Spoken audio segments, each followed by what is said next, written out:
Time is barely on our side.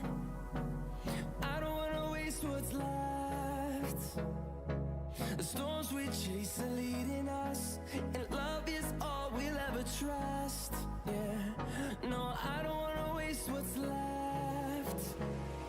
And on we'll go, through the wastelands, through the highways, till my shadow turns to sun rays. And on we'll go, through the wastelands, through the highways, and on we'll go.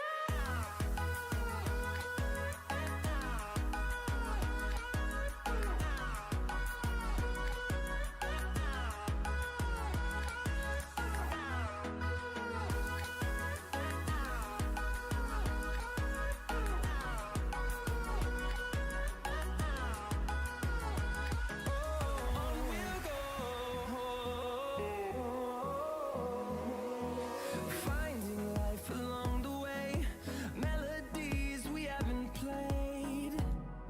No, I don't want no rest. Echoing around these walls, fighting to create a song. I don't wanna miss a beat. And on we'll go, through the wastelands, through the highways, till my shadow turns to sun rays. And on we'll go, through the wastelands, through the highways, and on we'll go.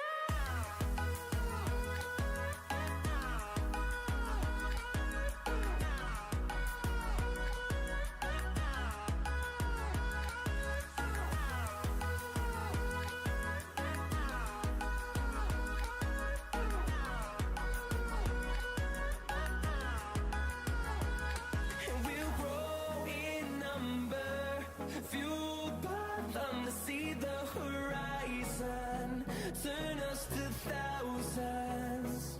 And we'll grow in number, fueled by them to see the horizon, turn us to thousands. Hello and welcome back. Today we'll be finishing the reactions series to All About John Deere, part 3, part 3, 4, and I think the 5 as well. No, only part 4. We still get going on. Let's do this. Starting with part 3.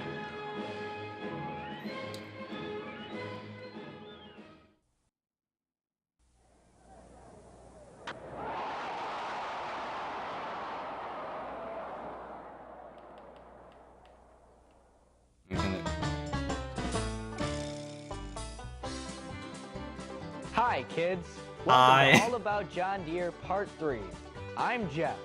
If you love John Deere, stay right here because you are going to love this show. We'll take you to the Great Northwest where you'll see John Deere forestry equipment in action.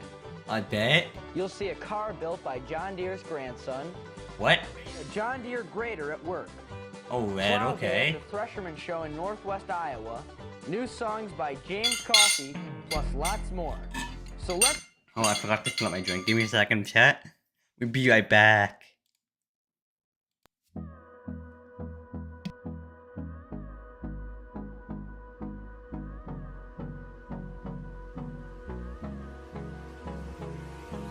Hold me close till I get up.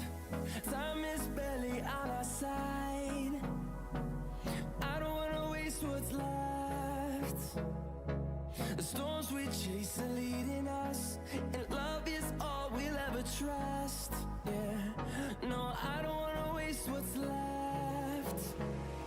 And on we'll go, through the wastelands, through the highways, till my shadow turns to sun rays. And on we'll go.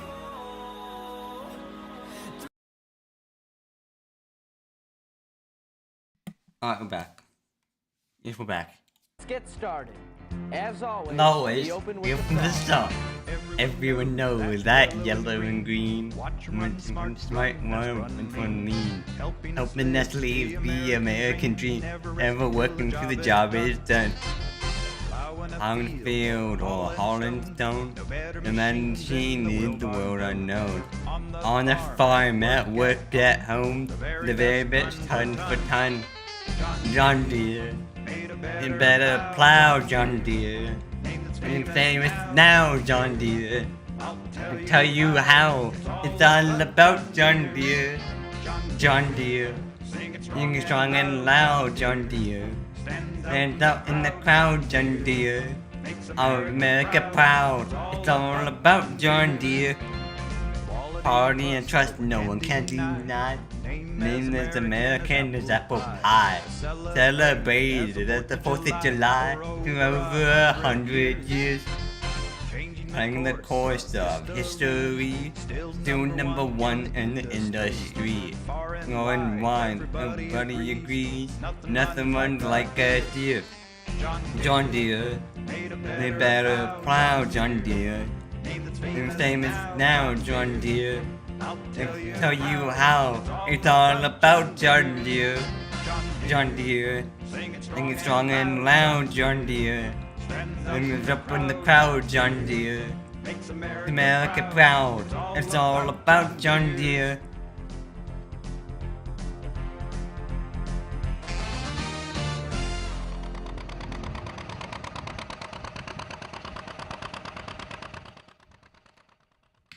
Okay, one thing I want to say. Okay, first let me change back. Okay, there we go.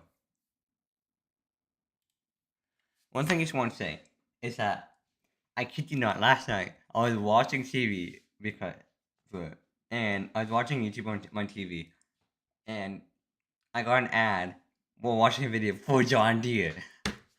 They're listening to me. They're listening to me.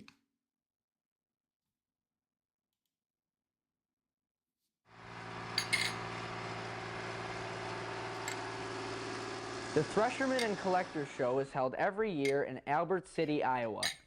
The tradition started back in 1971 Albert when City, Carl Lynn okay. and Keith Sunblad decided to invite a few friends over for a threshing bee.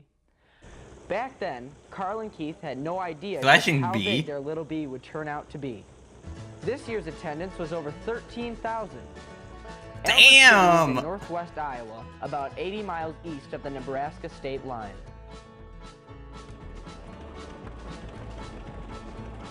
The idea of the show is to display and operate old tractors and implements to show kids today how farming has changed over the years, and how hard our grandparents and great-grandparents worked. Amen, brother. The machines they used have nothing in common with the comfortable tractors of today, so the main purpose of the Thresherman Show is to bring history alive by showing these old machines in action.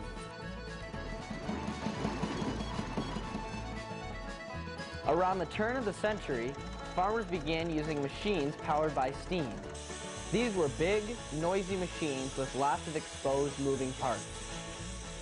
These old steam tractors with boilers fired by wood and coal powered flywheels that turned leather belts. Oh. These belts powered other machines like this John Deere thrashing machine made in 1939. That's a lot of belts. The men who worked with these machines were called threshermen.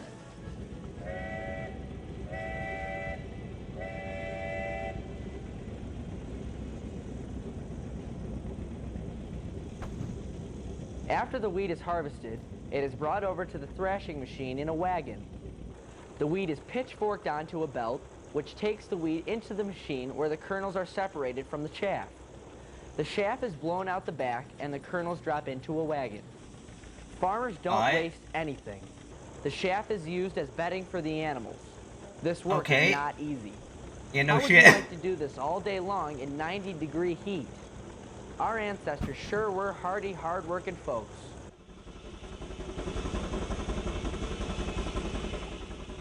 Steam tractors also powered sawmills why was that kind of and other machines. Hardy, hard-working folks.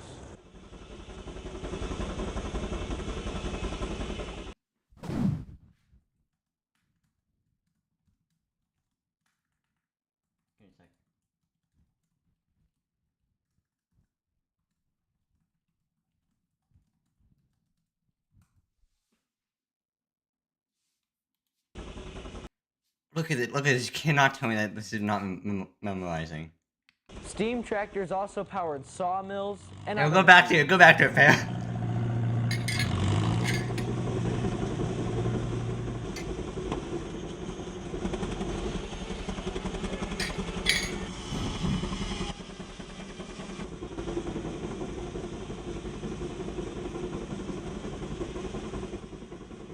This year's featured tractor is, ta-da-ta-da, John Deere. Amen, brother. The featured John Deere tractor is the Model D. There were many fine examples on display, some original, some restored, some styled, some unstyled, and some very rare, like this Spoker D, which was Ooh, might want to get that fixed up, man. That looks a bit, well, it's seen better days. I'm just gonna say that. made in 1925 only. If you've been paying 1925. attention, you already know about the Spoker D because we covered it in part 1.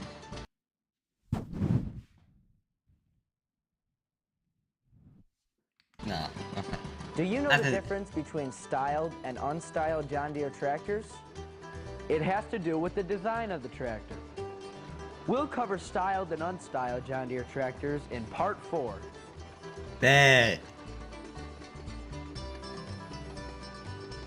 Over 300 John Deere tractors from all parts of our country are on display. Might The John Deere watch Show is John Deere organized action. by the We'll see how I feel. Two-Cylinder Club of Northwest Iowa. Bob Nepple is their president. Yo, This shout out to isn't Bob just a Nepple. tractor show. The horses will be out here. The horses will be pulling wagons. They'll Horses. be using horsepowers. They'll be doing threshing. Many activities going on here. It's just a well-rounded type of a show. They've got a blacksmith shop. They've got so many more things to go on here that are in the era passed by. One of the stars of the show is this 1924 Waterloo Boy. It has been Waterloo completely Boy, oh my restored and is in God. fine working order. The Waterloo Boy was John Deere's first two-cylinder tractor and started a tradition that is still going strong today. It can still work too. Yo.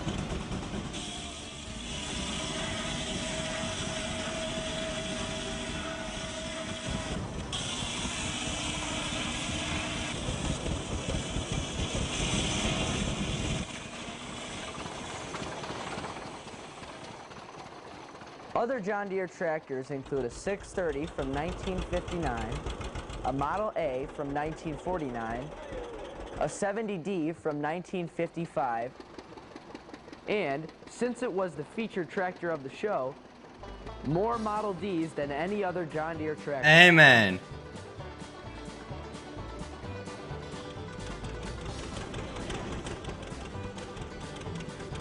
Most tractor shows just let you display your tractor. The Thresherman show is called a working show. This means they let you put your tractor to work. This is a great idea because you get to see the tractors in action, plowing, cultivating, and using their power takeoff to power implements like saws and corn huskers. Seeing these old tractors in real work situations is the best way to understand how farmers worked years ago.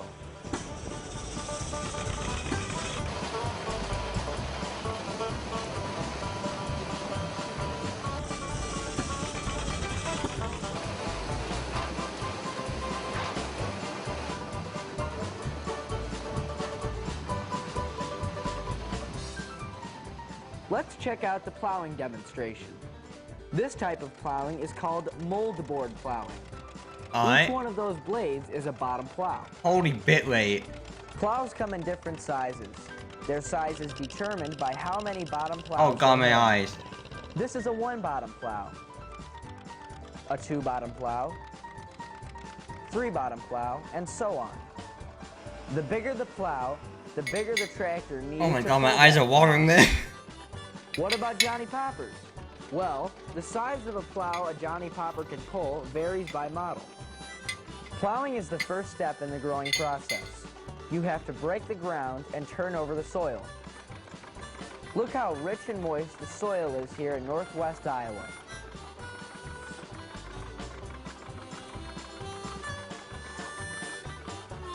After plowing, the farmer goes over the field with Yo, a disc. W The editing. disc harrow breaks up the clumps of dirt left by the plow.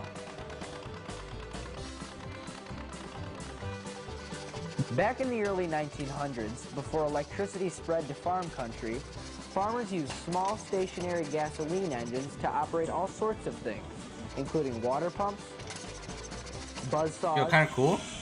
and corn shellers. W corn shovel. Hey, this is cool. W, oh my god, that's kind of Stationary motors cool. used to operate a series of toy implements. Yo, that's fire. Yes, sir. The two hickeys and contraption, they're working at peak. These What am I engines were saying? called hit and It's miss 8 engines a.m. because they didn't fire on every revolution of the piston. Today, small stationary engines are hot collector's items, and just about every tractor show has them on display.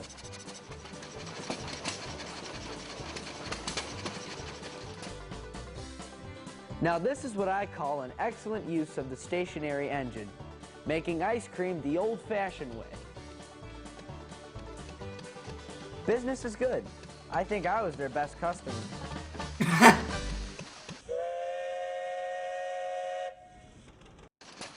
I highly recommend attending tractor shows. They're great fun. You learn a lot and see lots of cool machines in action. And almost always, near the end of the day, they have a parade. And I sure do love a parade.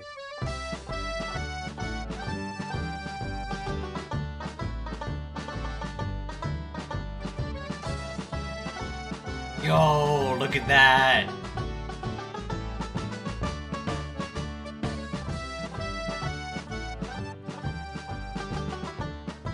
W on me.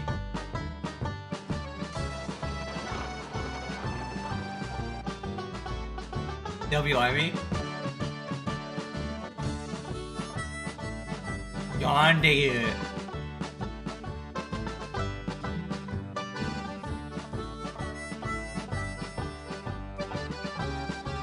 Tank. Or whatever that thing is supposed to be. Yo, that's kinda cool. The rear tracks.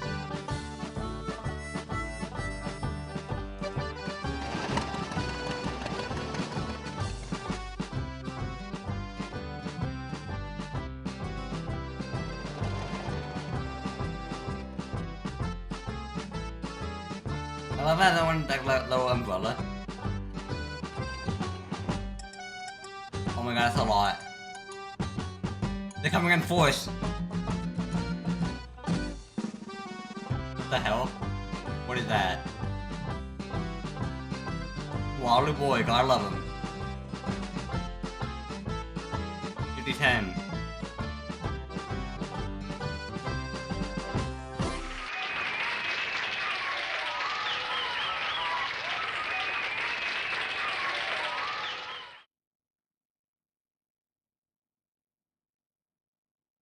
Vintage wheels, okay, bad.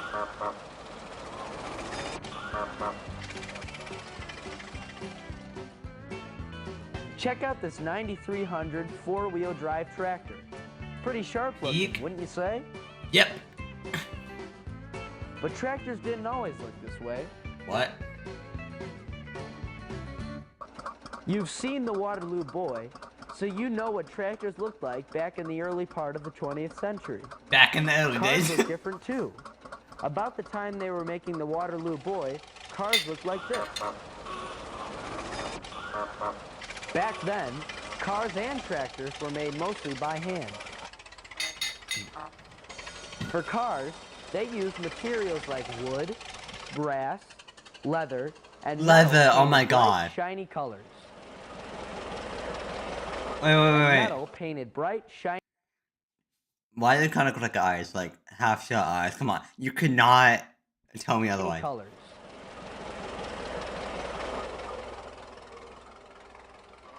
There's just something nice about old cars and old tractors. They sound nice, they run well, they even smell good. And What? they make people happy. When they pass, everyone smiles and waves.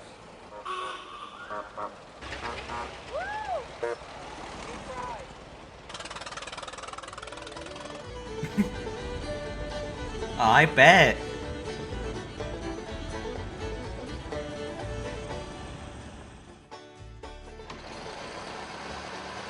You might be wondering why Oh my god, I love it when like you start a car, not with like a key or like a button, but with like a crank, and those are so cool. I'm talking about old cars in a John Deere tractor video.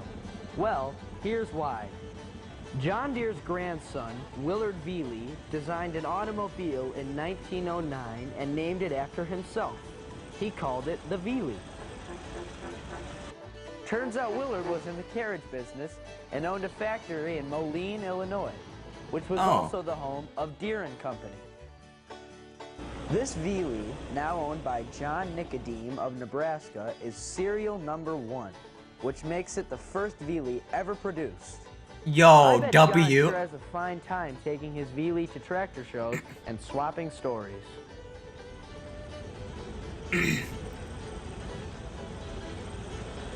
Yo, who's that unk that bought this?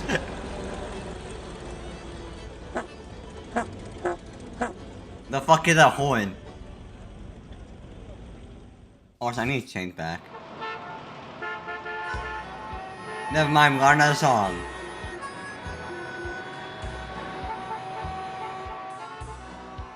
New York? Stuck in traffic on We my way haven't to done work, it with. just watching my Man, life go by. Looking out Looking the out window the at the window, old go farmhouses by. underneath the Beneath the big big blue blue sky. sky. I think And back think to another time. house where I Where I was was born. born. No busy Making streets, streets, no traffic jams, fields just and wheat wheating corn. Up I'm every only morning having at crack the of dawn. dawn. There's always What to do? Filling that Silo full of grain, or plowing a field of two. When the work And what was done supper and supper was over. Carry me Gary up to bed and just before before he he closed closed the door. this This is what he said. I I just want a simple life, living every day. Plowing fields and planting corn, stacking bales of hay. Some folks crave From the the city life, but I'm not one of them. Just give me a Living family I can love, and I feel like I can tend.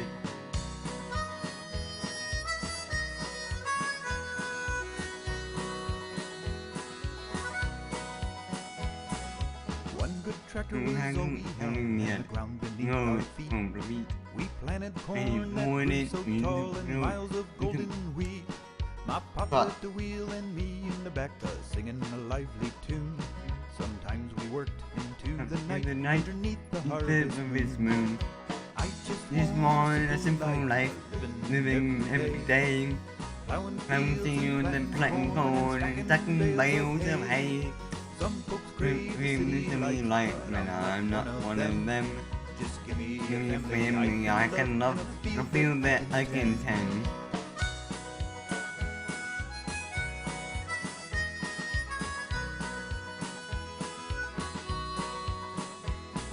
Stuck in traffic on my way In my to own work. way, Now I know what I and must I do. can do. My place is back at the old farmhouse House underneath the sky is it so so blue. blue? And so I threw away my suit my and suit and tie, tie, and put on my in my old old blue blue jeans. jeans. I finally I understood mean, my you know, papa's Papa's words words and what they And truly it mean. mean, I just want a simple life, living every day. plowing Planting fields fields and planting corn, and stacking bales of hay. Some folks Living crave the city life, but I'm not one of them. Just give me Give me a a family I can love, and I feel that I can tend. Just give Give me a family I can love, and I feel that I can tend.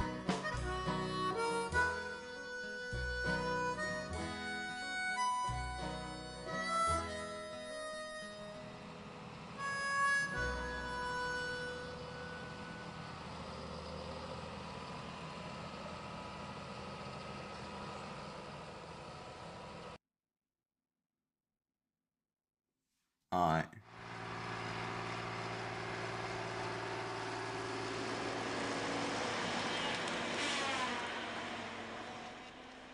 John Deere also makes machines that work in the forest. Of course I do. The wood your dad buys from the lumber yard comes from trees. So do lots of other things, like paper and cardboard. People who cut down trees are called loggers. Loggers take great care to protect the forest. They always plant a tree for each one they cut down.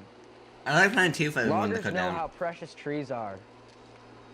Loggers use a machine called a feller buncher.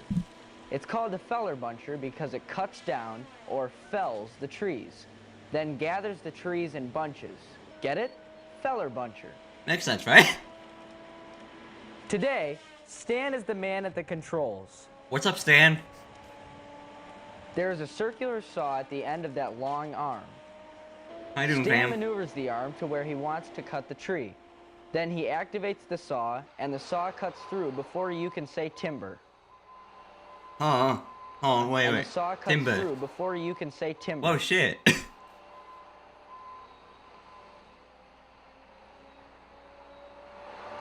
There goes the big stick.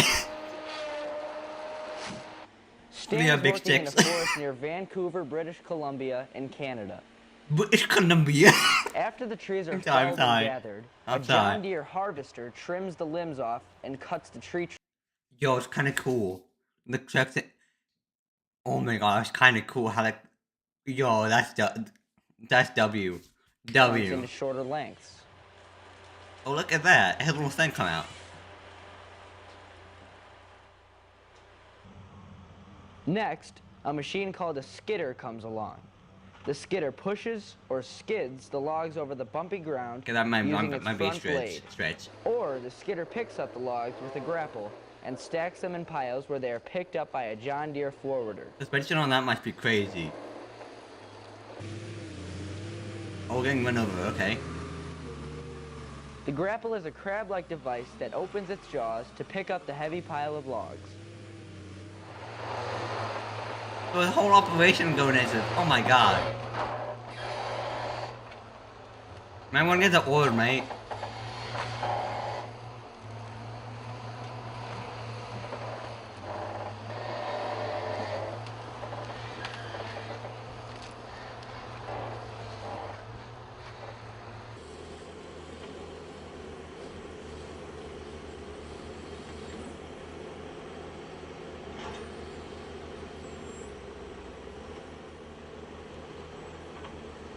The forwarder is designed to pick up the logs, stack them in a carrying bin.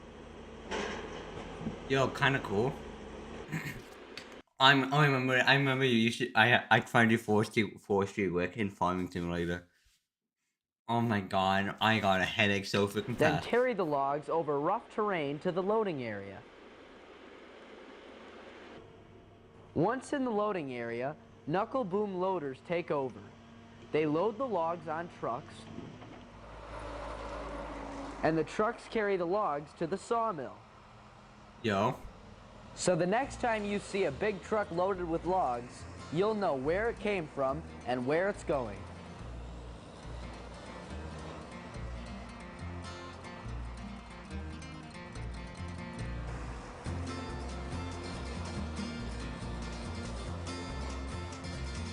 As the logs enter the sawmill, they are first weighed, then unloaded,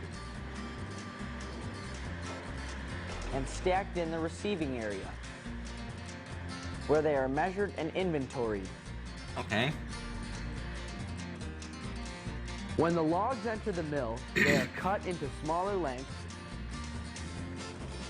and their bark is removed. Whoa. Computers scan the logs and determine how best to use each one. Next, the trees are shaped into cants. A cant is a log with one or more squared sides. The cants enter the gang edger, where saws cut them into 1-inch thick boards of varying lengths and The widths. what edger? Then the boards are graded and sorted according to length and width.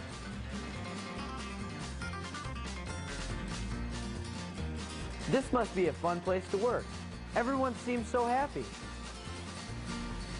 Debatable. After all the shaping, cutting, and grading, the boards are finally ready to be wrapped and loaded on big trucks to be delivered to lumber yards all over the country. So that tree we saw cut down by a John Deere feller buncher ended up on a truck headed for a lumber yard. Maybe to a yard near you, where your dad might buy some boards that came from that tree to build you a tree house.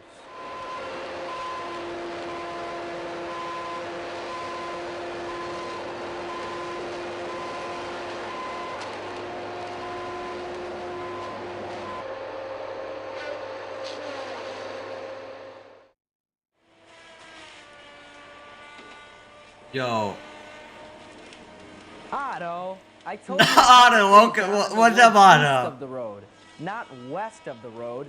Now get back there right now and put those trees back the way you found them. Oh no.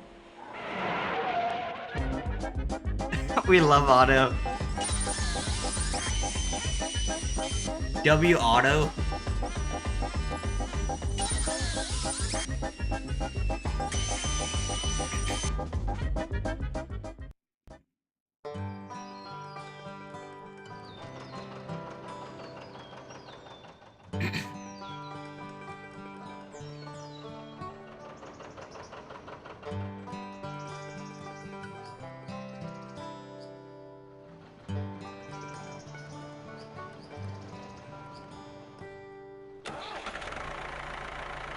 Another song?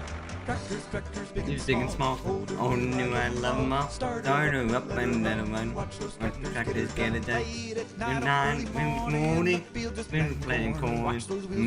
Running around, howling up that little van. Track. Oh, fuck. Tractors sing small. Oh, knew I love them all. Up and then one. Watching tractors get it done.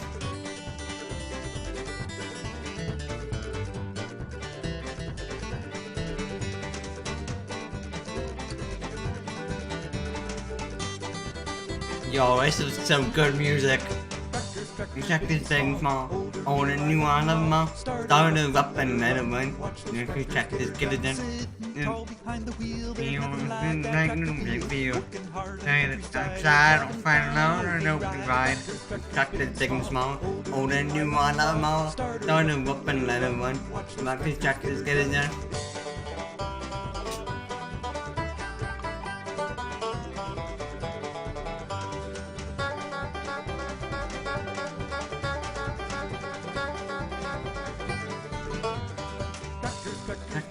Small, old and new, I love them all. Start them up and moving. We'll check this, get it done. No matter where, then that's what you you don't have the time, moon and moonshine. Check this, big and small. Old and new, I love them all. Start them up and moving. We'll check this, get it done. Check this thing small. Old and new, I love them all. Start them up and moving. We'll check this, get it done.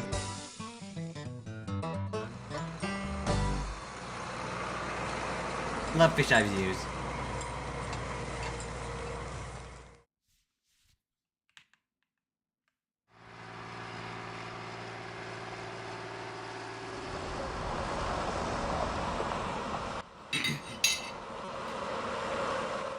Hot weather is hard on people.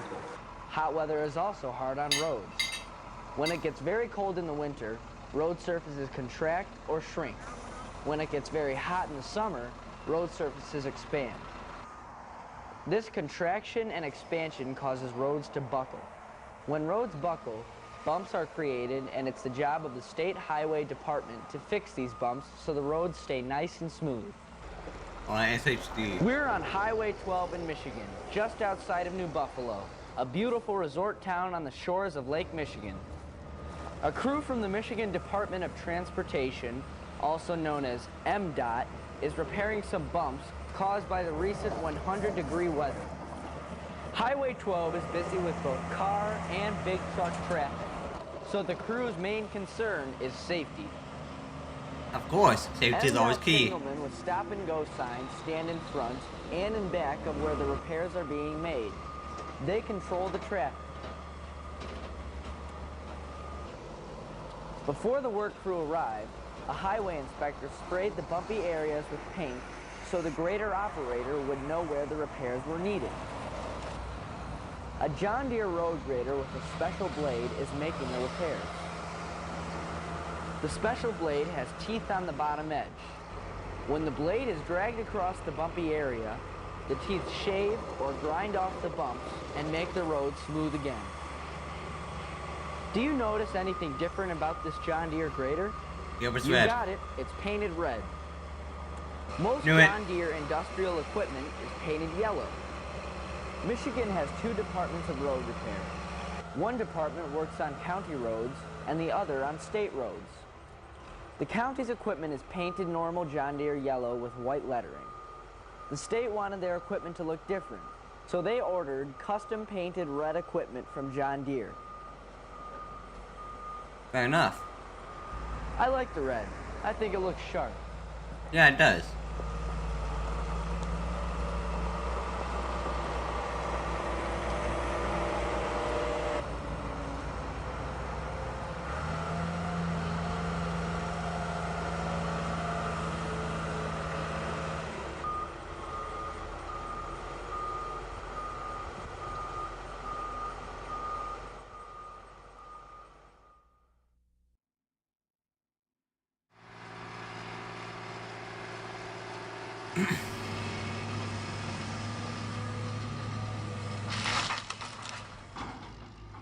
Most of the time, John Deere big machines are used to build things.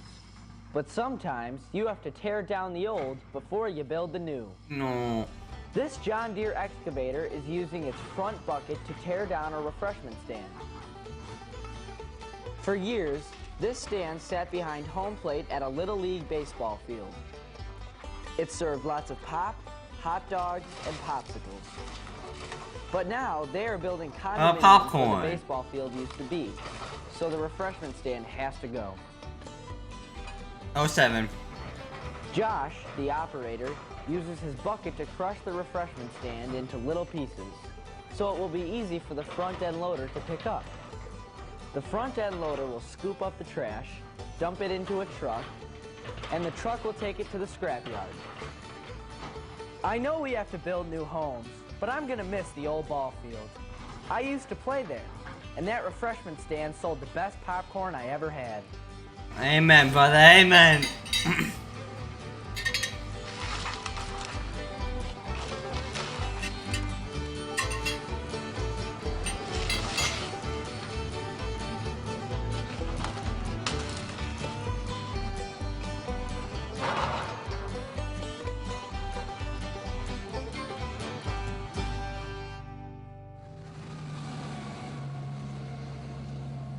Auto.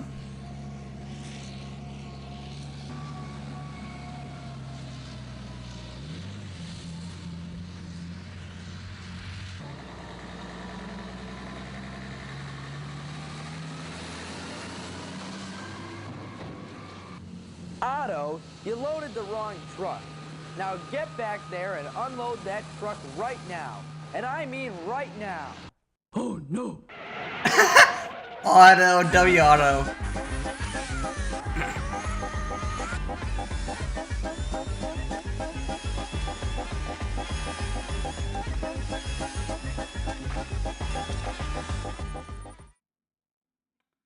About the plow, let's do this.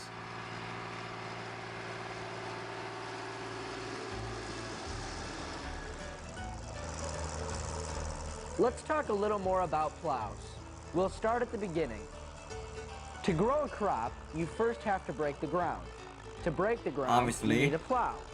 Originally, a plow was just a heavy blade at the end of a wooden beam. The plow was probably invented about 5,000 years ago. Some prehistoric farmer, perhaps in Mesopotamia, got the bright idea of hitching his ox to a digging stick. Over the years, this simple implement became a very important tool because it was crucial to the planting and growing of food. The plow also played a major role in the history of Deere and Company. More about that later. Alright. What exactly does the plow do? It cuts a slice of earth, turns the slice upside down, and then crumbles it. This action creates furrows, in which seeds are dropped, then covered. This is the beginning of the growing process. Ooh, okay. Over the years, improvements were made. The plow became a curved blade which turned over the soil with far less resistance. This curved blade was called a mold board. The plow may be pulled by horses or by a tractor. It can be a walking plow or mounted on wheels. It can be a mold board plow or the disc type. But no matter the type of plow, the purpose is the same. It opens the ground for planting. A plow also controls weeds and turns under whatever is on top of the ground. Weeds, manure, residue from last year's crop. All this stuff adds richness to the soil, which makes for better yields. When the early settlers came to Illinois, they avoided the prairie because the sticky black soil stuck to the moldboard plow and the plow had to be scraped off every few steps. Bruh. This is when John Deere, an enterprising young man from Vermont, came up with a great idea. He designed a moldboard plow made of special steel from England. The steel had a shiny, slippery surface that the rich soil did not stick to. John Deere's plow solved the soil sticking to the plow problem and sold very well. And so Deere and Company was born. The year was 1837. 1837, that's Until insane. the late 19th century, farmers used animals to pull their plows, when steam-powered tractors took over.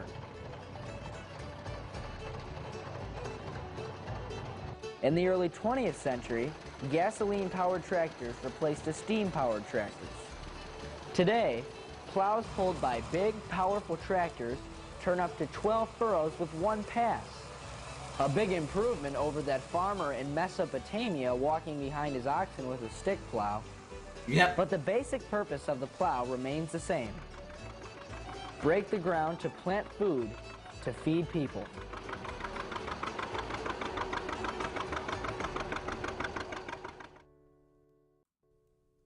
Okay, time for our real or toy game. I bet. I'll show you a tractor. You tell me if it's real or toy. Okay, ready, set, go. That's real. That's a toy. Real. Toy.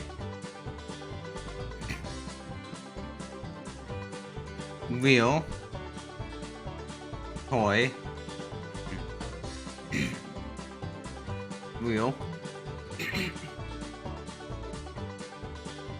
Toy. That's real. Not a toy. That's real. Toy. Even numbers were toy. Odd numbers were real. How'd you do? Hey! Well, time to go. Have to do my chores. Hope you enjoyed the show. See Alright, you next time and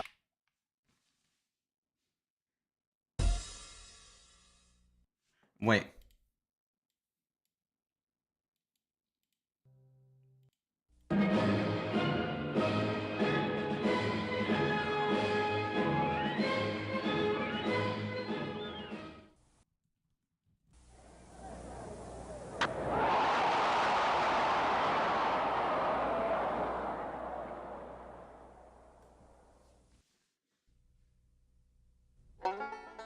Hi, kids. What's Welcome up? to All About John Deere Part 4. If you Yo! love John Deere, stay right here because you're going to love this show.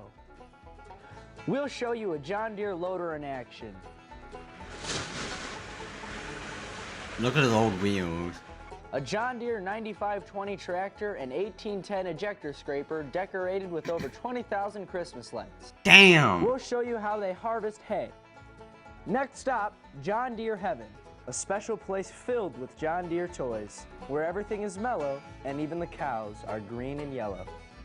New songs by my pal Jim Coffey, plus lots more. So let's get started. Yo, here we As go. always, we open with a song. Everyone knows that yellow and green, one smart, one fast, one lean. Openness lives the American dream, never working till the job is done. In the field or all in stone, the man and machine in the world unknown. On the farm, at work, at home, the very best ton for ton. John Deere, the better plow, John Deere.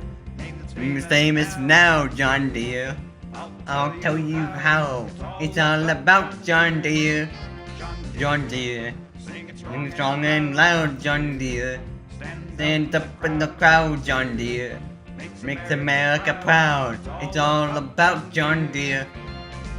Holding and trust no one can deny. Name is American is apple pie. Celebrate that's the 4th of July to over 100 years.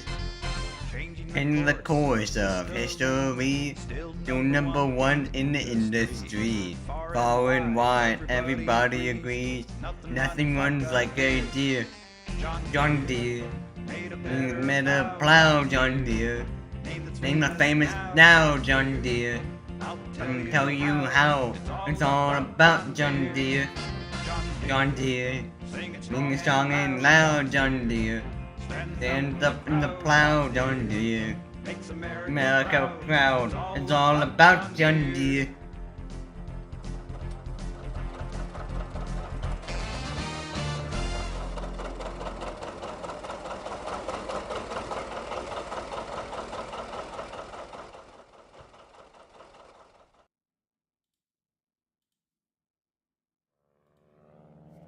Festival of Lights, okay. Oh my god, they're heading for the second tower. No, I'm kidding. Yo! I miss band so much. How is the crash symbol? The Festival of Lights Parade is held every year on the first Saturday in December in Palm Springs, California. The Yo. parade gets everyone in a happy Whoa, Christmas whoa, whoa, mood whoa, and whoa, kicks whoa, off whoa, whoa. the parade. Are those rifles? The parade gets everyone in a happy Christmas mood and kicks off the holiday season. Local businesses compete with each other to come up with the most spectacular float in the parade. The winning float is awarded the Chairman's Trophy. The winner for the past 8 years has been the float created by it's a doggo. Primetime International. Primetime is a grower, packer, and shipper of fresh-grown vegetables. They are best known for their red, orange, green, and yellow peppers. But they also grow tomatoes, artichokes, carrots, cauliflower, beans, eggplant, broccoli, watermelon, and many other row crops. Alright. Primetime operates 12 John Deere tractors to plow, plant, cultivate, Oh, and okay. harvest their crops. Good number. Mark Nickerson, one of the bosses at Primetime, is the guy who came up with the idea 9 years ago to decorate a John Deere tractor and enter it in the Festival of Lights Parade. They've won the Chairman's Award almost every year. Damn. But to win this year is going to be tough. Other businesses in the area are getting tired of Primetime winning all the time, so they have vowed to come up with their best floats ever. Any one of them would love nothing better than to break Primetime's winning streak. But the boys Ooh. at Primetime aren't taking anything for granted. They're planning their best float ever. It is a John Deere 9520 tractor pulling a John Deere 1810 ejector. Oh my scraper. god. The articulated 9520 is the second largest tractor John Deere makes. Yo. It has 450 horsepower and weighs over 25 tons. The ejector scraper holds 18 cubic yards of dirt and is used to level the ground. Combined, the tractor and scraper are 65 feet long and are decorated with over 20,000 mini white Christmas lights. That's 20 miles of lights. It takes an 8-man crew working night and day for 2 weeks to get the float ready.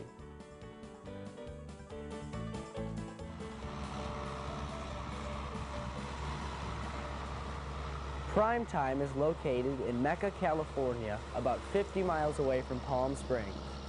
The tractor is too big for a flatbed truck, so the only way they can get the 9520 from Mecca to Palm Springs is to drive it. I bet. And now, it's time for the 2000... I was actually in Palm Springs once a few years ago. I think it was before, the whole COVID thing, maybe. It was interesting. 5 Festival of Lights Parade in Palm Springs, California. Wow, what a great parade. Look at all those floats. Everyone is saying it is the best Festival of Lights parade ever. Okay, quiet now. The judges are ready to announce the winner. And the winner is Primetime International. AW. Hey, let's go. For the 9th consecutive year, Primetime International wins the Chairman's Trophy for being the most spectacular float in the parade. So Primetime keeps its streak alive. That's 9 in a row. Congratulations to Mark and all the folks at Primetime. See you next year at the 2006 Festival of Lights Parade in Palm Springs, California.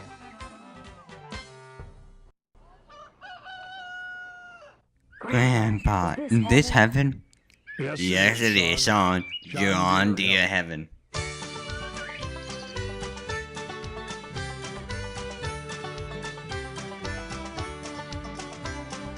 Every night I have the same old dream about a special place that's all yellow and green. Every house and shack, the trains and the railroad track, it's the most wonderful sight you've ever seen. There's all kinds of tractors big and small, and that familiar yellow and green is on them all. Planners, plows, and trucks, mowers, gators, and bucks. A very Maybe I magical go place to everyone who calls knows. John Deere heaven. John Deere heaven. John Deere heaven. Everywhere you see that open yellow name. How it came to be, I can't explain. But I think you would agree, it's a beautiful place to be. And everyone meets named JD, where people plow the fields until the ground. You won't find a more honest, friendly town. And everyone plows and green and yellow cows. and No one needs to hear why you how. John Deere heaven. John Deere heaven.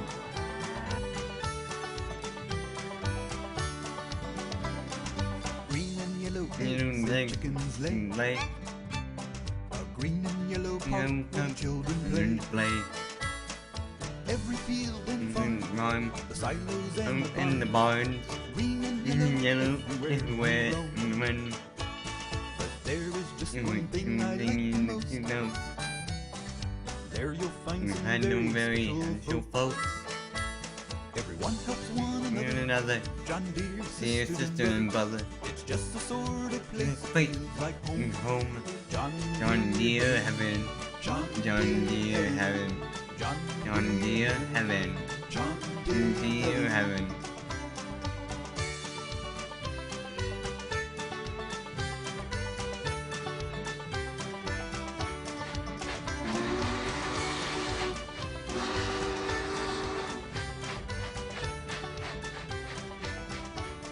W John Deere heaven.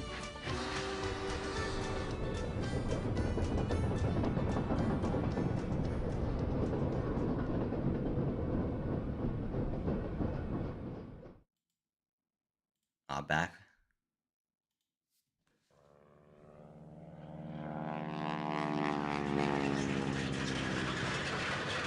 Ah!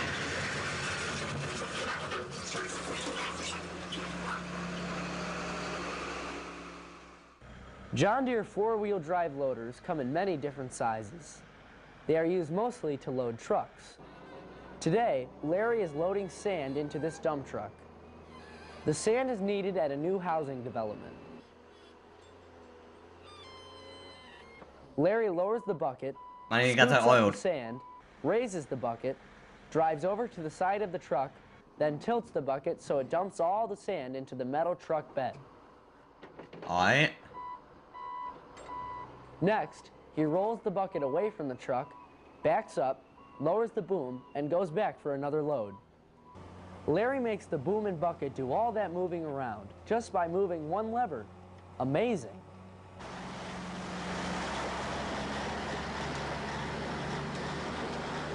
Come back here. Loaders are used in many different industries, like at a cement factory, loading rocks for I'm sorry. building highways,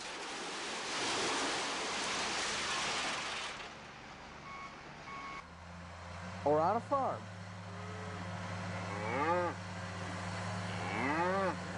Hi, Bessie.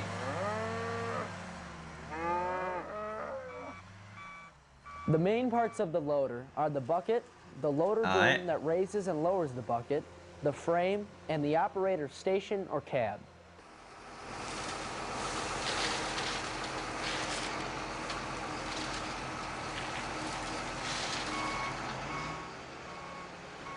John Deere loaders are articulated, which means they bend in the middle or pivot back and forth to steer. Rather than having one straight frame with wheels that turn, the loader has two frames with a hinged joint in the middle. Okay. John Deere's biggest loader is powered by a 380 horsepower diesel engine and can load over 7 cubic yards of material. We explain how much a cubic yard is in part 3. Hope you were paying attention. I think I was.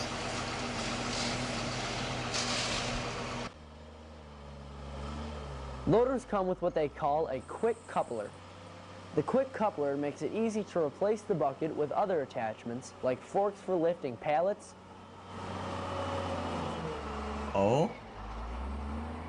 lumber,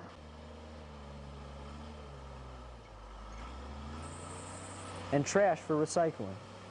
Okay. This John Deere loader is making a motocross track for Tom and Chris. The loader operator is my good pal Ray. What's up, Ray? Ray is going to make some bank turns and jumps.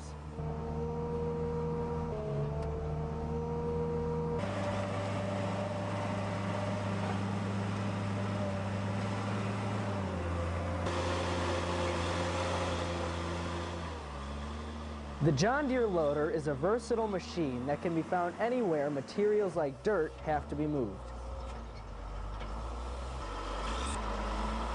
Why does it make a bank turn? I'm kind of curious on that.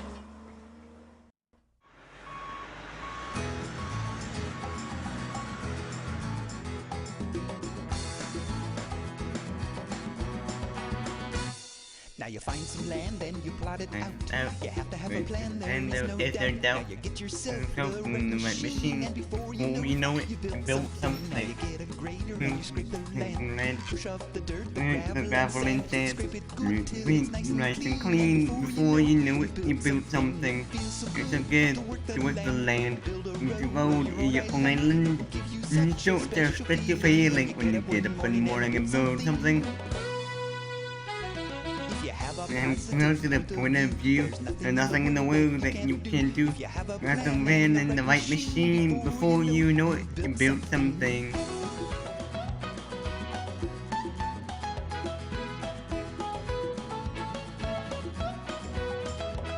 Now you may have to dig You a great grab hole. big You'll hole, need a you backhoe got 'cause you're no crazy fool. no. Now grab the dirt and give it a fling. And Before you know it, you built something. And you know the amount, you can't let the dirt just lying around. So you know it, you built something. So good to work the land. The road to your own island. It's such a special feeling when you get up one morning and build something. Have a positive point of view. There's nothing in the world that you can't do.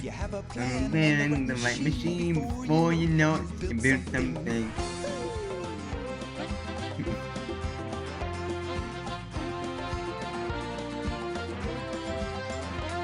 So take your dream Dream and come true. I build it waiting for you. I'm playing in the right machine. Before you know it, you build something. Such a best feeling. You get up in the morning and build something.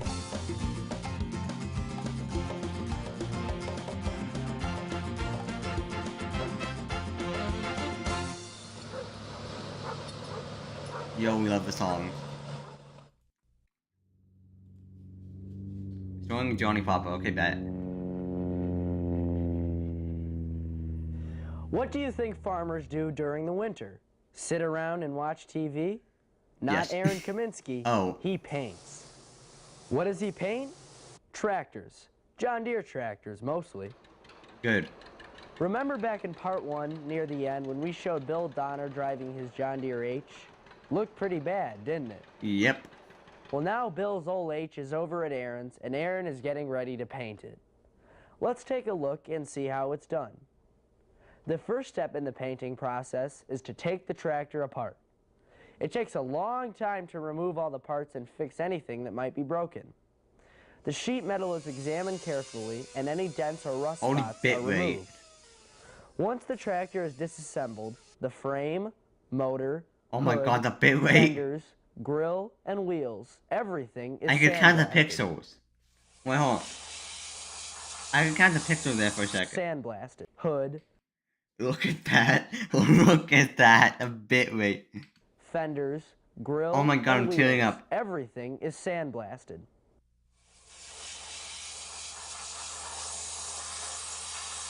Sandblasting is just what it sounds like. Fine-grained sand is blasted through a hose under high pressure and out a nozzle with a small opening. Sandblasting takes all the old paint off. This is what the H looks like after all the parts and old paint have been removed. Looks sort of small, doesn't it? Yeah. The next step is to spray primer on all the parts that are going to be painted. Primer sticks to the metal and provides a good base for the paint.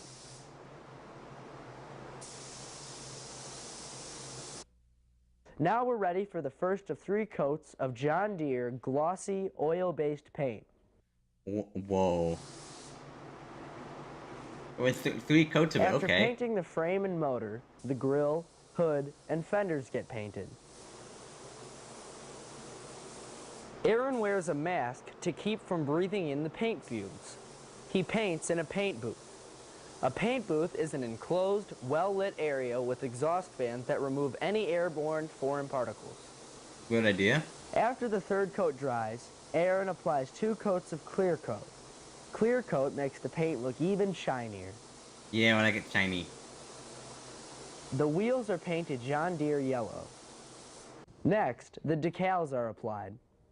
This is Aaron's favorite part of the job because when he applies the decals, it means the job is finished. Time to call Bill and tell him to come pick up his John Deere H. For the big day, Bill has brought his wife Barb, his son Billy, and his 2 kids, Nettie and Laura. Here's a little history on this John Deere H.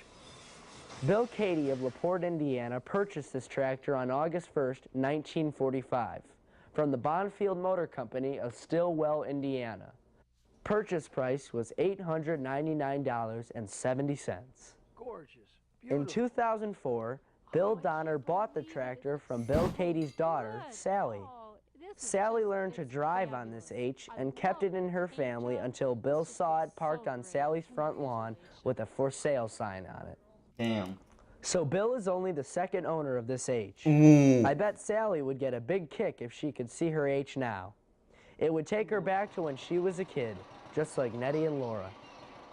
Speaking of kicks, look at Bill driving his new H.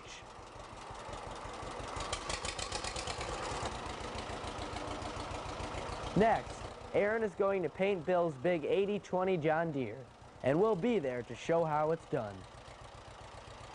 Ooh, I would love to see that.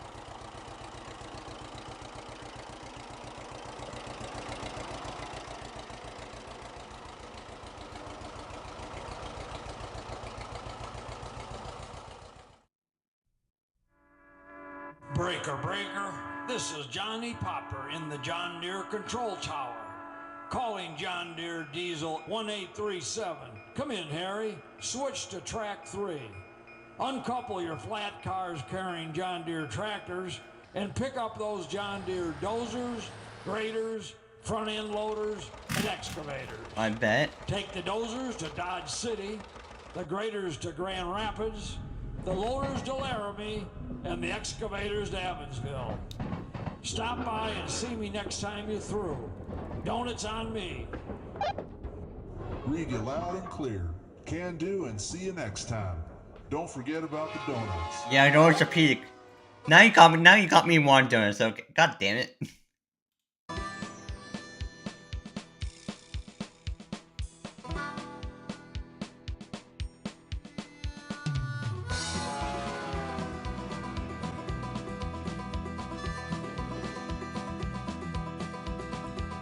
From city to city and town to Town to town, hearing those hearing- engine pistons pound. People in houses wherever I go. Liquor by like a picture show. This mighty steamer I'm proud to steer from place to place and year to year. I'm an engineer. Hauling And lots like of the big John Deere. From Iowa City to Santa Fe, San Francisco to Kansas St. John's Bay, Bay, Kansas City to Abilene, Buffalo, Mo, New Orleans, Louisville, Louisville, Kalamazoo, Jacksonville, Jacksonville, Canoe.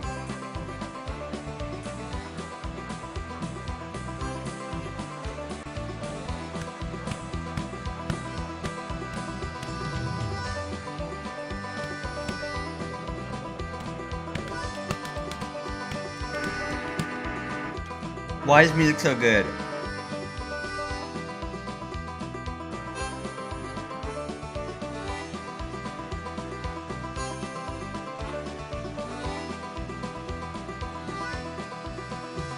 From Burlington to Sacramento, Sacramento, Baton Rouge to Amarillo, Amarillo, East St. Louis to St. Charleston, Charleston, Birmingham Birmingham to Galveston, Galveston, Baltimore to Omaha, Chattanooga to Wichita.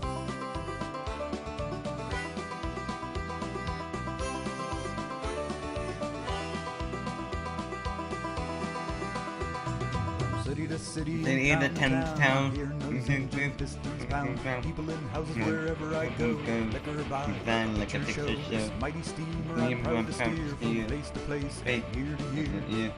I'm an engineer, hauling On lots like of the big John Deere. I'm an engineer, hauling On lots like of the big John Deere.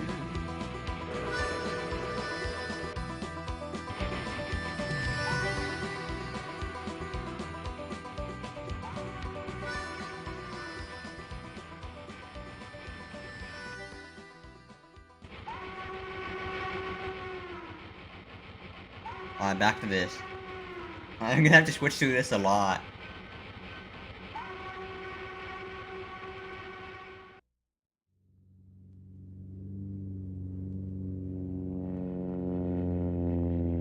Most crops are harvested once a year, but hay is different. Hay can yield up to 5 harvests per year. The first step is to cut the hay. This is a John Deere self-propelled. I'll be right back. I just need to do something real quick. B.O.B.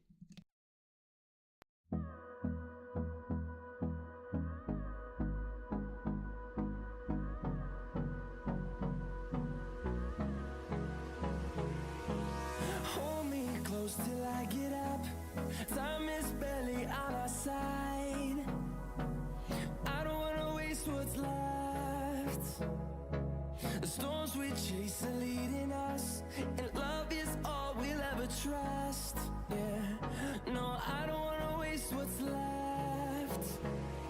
And on we'll go, through the wastelands, through the highways, till my shadow turns to sun rays. And on we'll go, through the wastelands, through the highways, and on we'll go.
town, from London to Taiwan. I've been all around the globe trying to protect your soul.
We're so back. We're so back.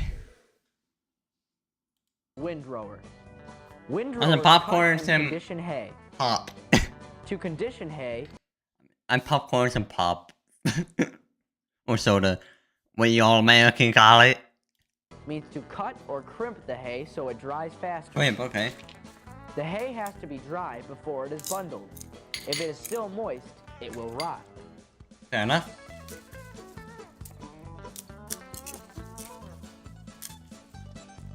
This windrower has a cutting platform 20 feet wide. This means it cuts a 20-foot swath and leaves a 5-foot wide row of hay behind. The windrower leaves the rows kind of fluffy, so the wind blows through and dries the hay. That's why they call it a windrower. Okay. If you know nothing about tractors and you hear the word windrower, you might think of a boat. After the hay dries, it has to be picked up. This is where the John Deere round hay baler comes in. Yo. After being picked up, the hay goes into a chamber where a series of belts shapes the hay into a round bale. The belts also compress the hay so it forms a nice, tight bale.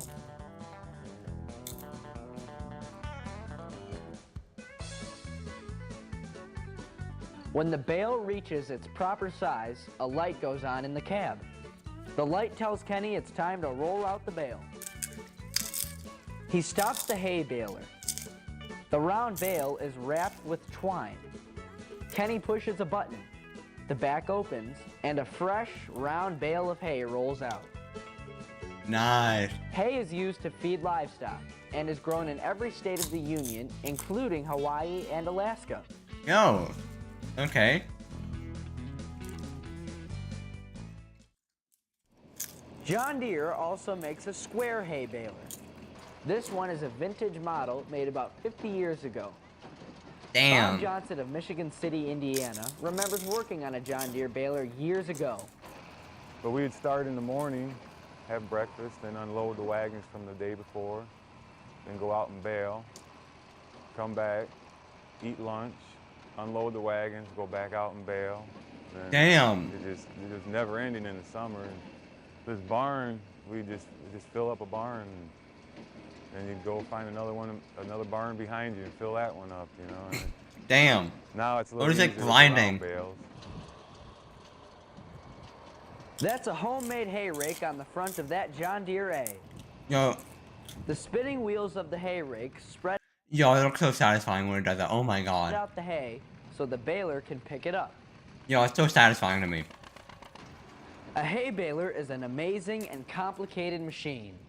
It scoops up the hay, forms it into a rectangle-shaped bale with square ends, wraps the bale with twine, ties the twine in a knot, then pushes the bale off the end of a chute onto a wagon where those lucky guys get to stack all those bales of hay. The main parts of the baler are the rotating drum with tines, a plunger, large metal blades that cut the hay into uniform lengths, Okay. large curved needles threaded with twine, a knotter which ties the twine into a knot, and Okay. a chamber where the hay is shaped into bales with square ends. So I learned when I was young, always be very safe around equipment. But really, when you baled hay, the best part was probably lunch. You'd come back, have a meal of some roast beef and some sweet corn when it was in season, and it normally was when you're baling hay right in the dead of summer. Sweet corn. Oh my god, I love sweet corn. And that was nothing better than a home-cooked meal after baling hay, I'll tell you. These old square hay balers are noisy, dangerous, and hot. These new Expected. round hay balers are quiet, safe, and cool. Kenny is sitting in an air-conditioned cab, listening to music from his CD player. You can bet Bob wasn't listening to any music when he baled hay.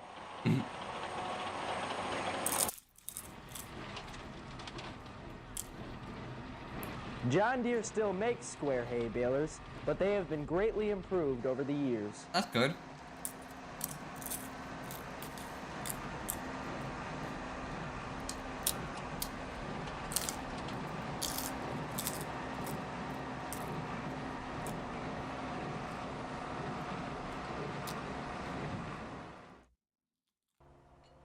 Breaker, breaker, this is Johnny Popper in the John Deere Control Tower. We have a special demonstration today of a John Deere concept tractor.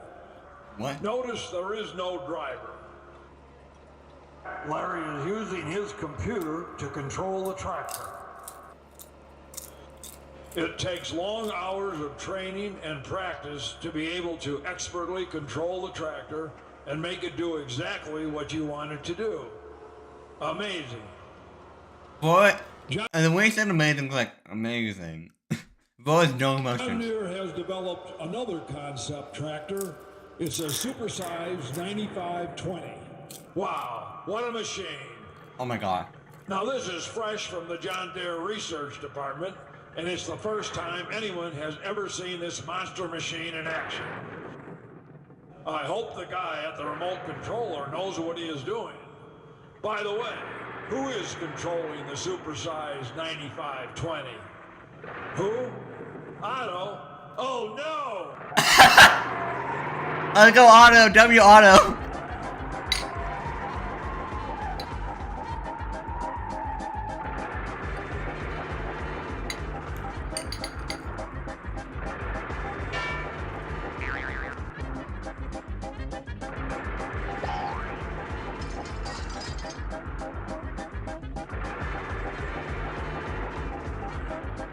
Why is it like whenever Auto shows up, an ad break's about to start? I just snooze it. We're getting justice for Auto.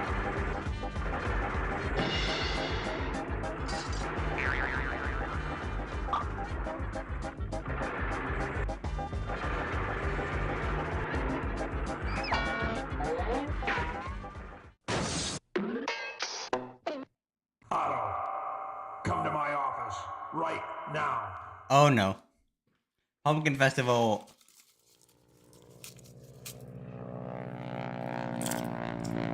We're in the beautiful state of Colorado. It's autumn, and that means it's time for the Pumpkin Festival. The Pumpkin Festival is put on every year by the Front Range Antique Power Association. Would you like to know how a John Deere number 43 tractor-powered corn sheller works? Sure. I'm glad you do, because we're going to show you. Today, farmers harvest corn using big, fancy combines with plush seats, CD players, and That was so air-conditioned satisfying to cabs. see. These new machines remove the cob from the stalks, separate the kernels from the cob, pitch the cobs out the back, and put the kernels in a large holding bin. And they do all this while zipping through the fields. Amazing. But corn wasn't always harvested this way. Back in the 1950s and 60s, many farmers used this John Deere number 43 tractor-powered corn sheller to do the job. Now let's see how it works. First, the corn is harvested with the kernels still on the cob. Then the cobs are shoveled into the corn sheller. The sheller separates the kernels from the cob, then shoots the kernels of corn out a round pipe into a big tub.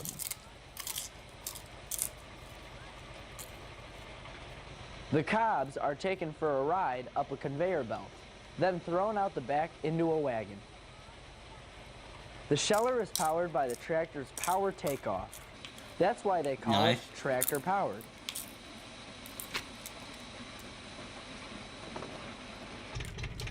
This thrashing machine is also powered by a tractor. A leather belt connects the two machines. The belt pulley on the tractor provides the power. The belt is twisted in the center so the pulley on the tractor and the pulley on the threshing machine run in opposite directions. Here's a 1939 John Deere Model H with a custom saw and winch powered by the belt pulley. Nice.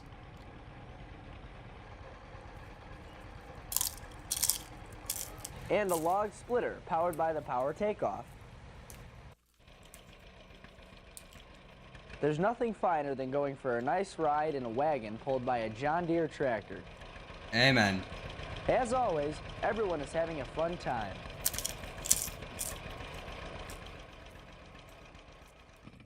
Ever see a John Deere chainsaw? Hasn't ran for a week or two, but probably won't. This Never Model really 8 did. was made in the 1960s. I love the editing. I love the editing.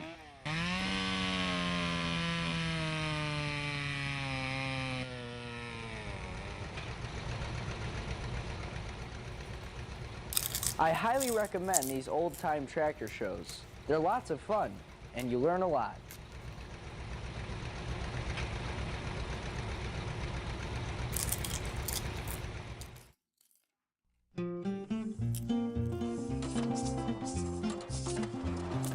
Fire up that old They don't John Deere.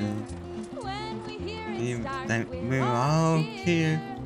with The pop pop here and the pop pop here. Fire up this old John Deere. Welcome in. Kids Gather around. people come from every And you town just to see that got sight and to hear that what's sound. that? Fire up that old John Deere. Welcome in. When we hear And here it start, that we'll we're all all cheer. here. With a pop pop there and a pop pop here. Thank you. Fire up Up that that old old John. Deere. John Deere G models A, R, and D. All of them I wanna see. Fire up that.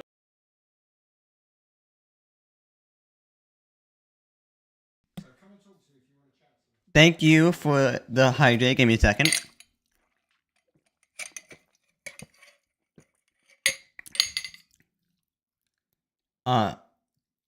Unfortunately, I will be right back being called to do something.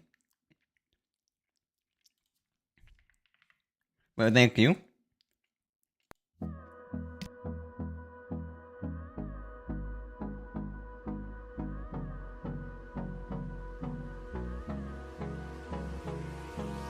Hold me close till I get up. Time is barely on our side. I don't wanna waste what's left. The storms we chase are leading us, and love is all we'll ever trust. Yeah, no, I don't wanna waste what's left. And on we'll go. wastelands, through the highways, till my shadow turns to sun rays. And on we'll go, through the wastelands, through the highways, and on we'll go.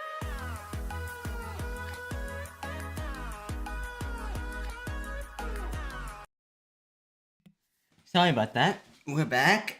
Let me start the song over. If I was interrupted. Alright,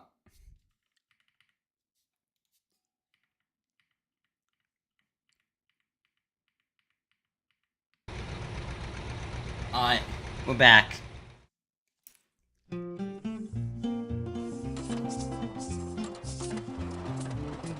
Fire up that old John Deere. When you hear it start, we'll all cheer. With the pop-up there and the pop-up here. Fire up that old John Deere. You gather round and come from every town.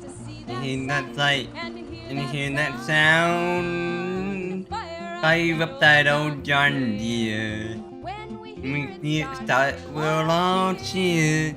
With the pop-up there and the pop-up here. Fire up that old John Deere. Can do 8 minus HRND. I wanna see. Fire up that old John Deere. When we hear it start, we'll all cheer.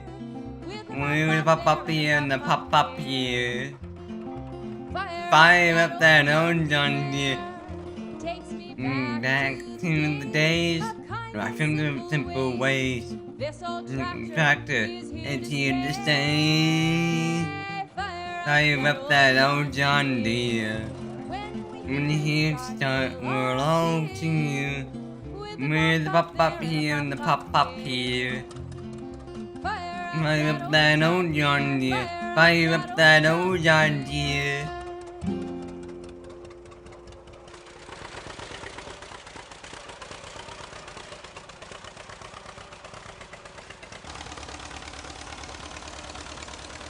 We're so back.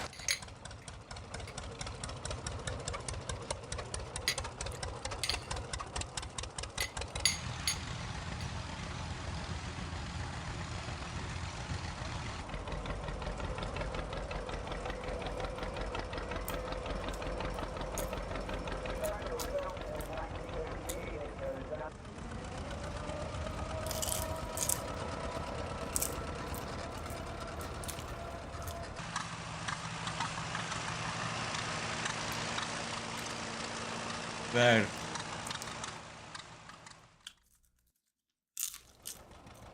Oops, almost forgot. In part 3, we showed you this basketball floating in the air.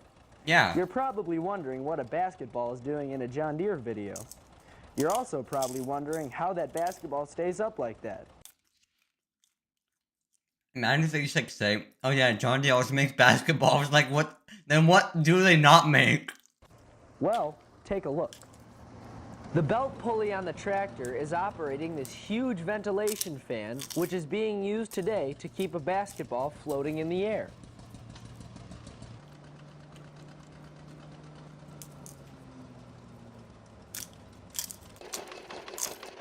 Here's a power takeoff operating an air pump. Of course, the pump works best on green and yellow balloons. Amen. It's Raven Walkman.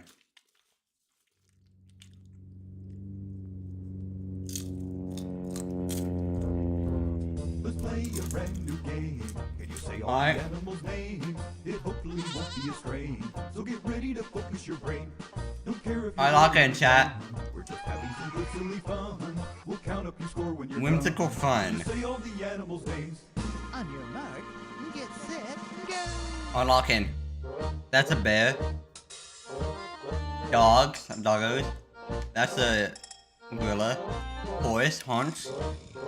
That's a bull. A chick. That's Angie. That's a duck. Maybe live in the woods or a barn. The jungle, the forest, or farm. Pig. Most don't mean you any harm. I'm not gonna say it. Only a game.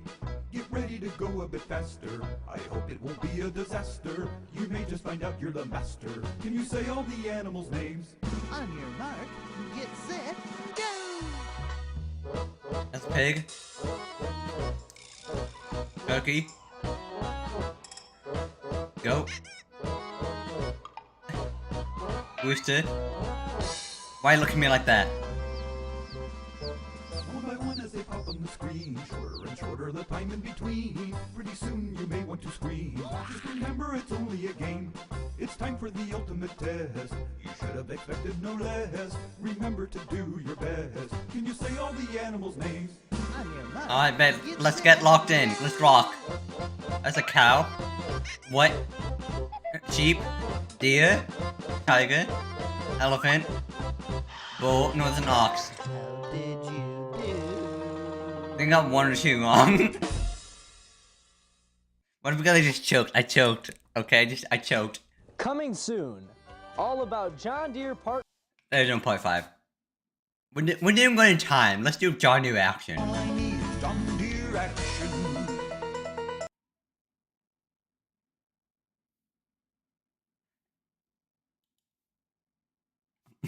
The Tiger's the best. I feel like kind of a bit biased. But okay. They didn't show a dinosaur. So.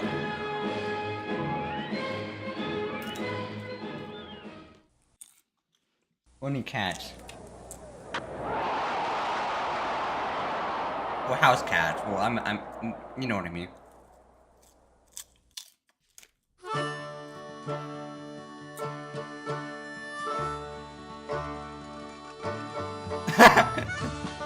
Hi, kids.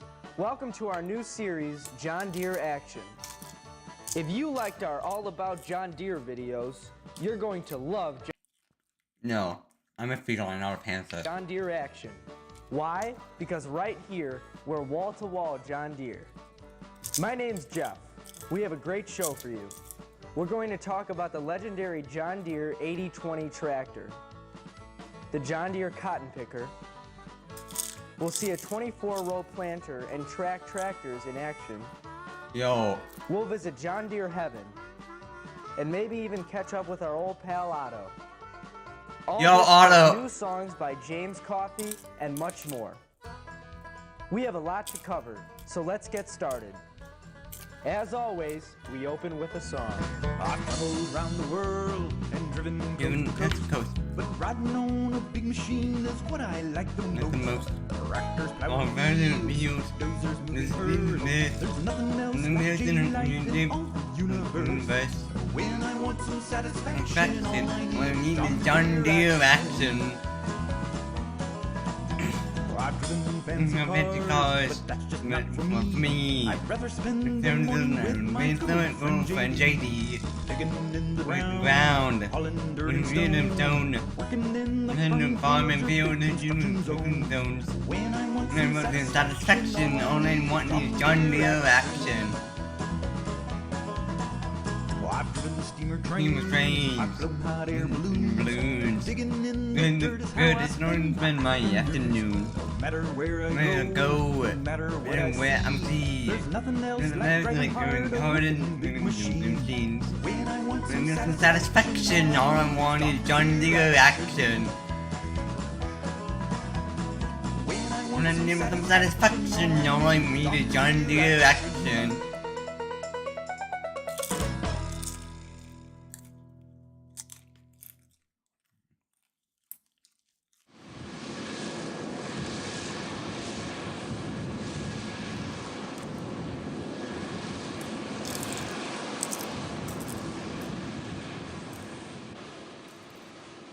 The cotton picker is the most expensive and complicated agricultural machine John Deere makes. No shit. Here's how they work. Cotton grows in a bowl. When cotton is ripe and ready for picking, the bowl opens and we can see a white ball of cotton. Oh. The trick is to get the little ball of cotton out of the bowl. That's where the John Deere cotton picker comes in. As the cotton picker moves through the field, the cotton plants are guided through the picker head. The cotton picker head comes in 2, 4, 6, or 8 row sizes. Okay. Each row has rotating spindles with barbs. Barbs are little sharp points that stick out from the turning spindle. These barbs grab the little ball of cotton and twist it out of its bowl.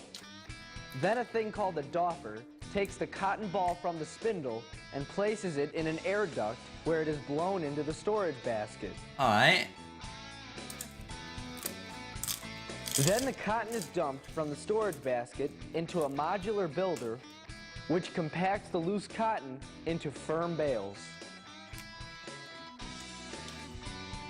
The John Deere cotton picker can harvest up to 190,000 pounds of seed cotton in just one day. Damn! The key to a good cotton picker is not to shred the fibers.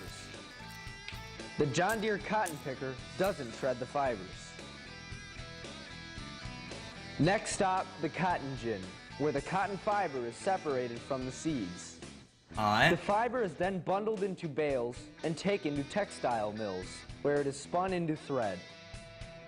The cotton thread is then woven into many different types of fabrics. Cotton fabrics are used to make clothing, towels, bed sheets, fishnets, coffee filters, tents, even astronaut spacesuits. What?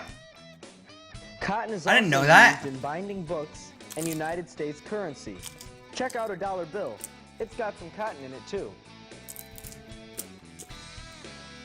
Don't forget about the cotton seeds. They're pressed and used to make food products like cooking oil, margarine, and salad dressing. Oh.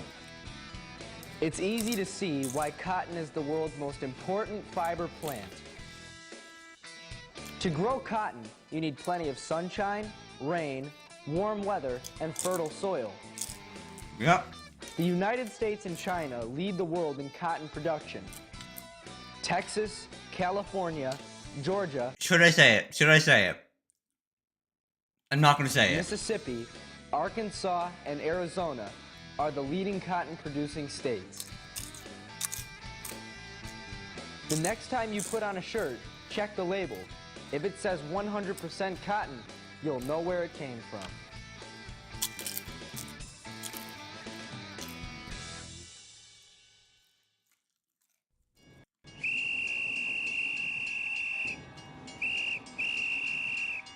Stop, everybody. This is a deer crossing. Hold it right there.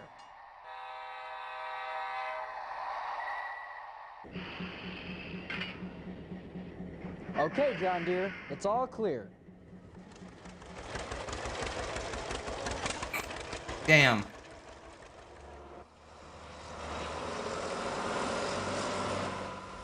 Listen up, main lines. Now it's okay to proceed.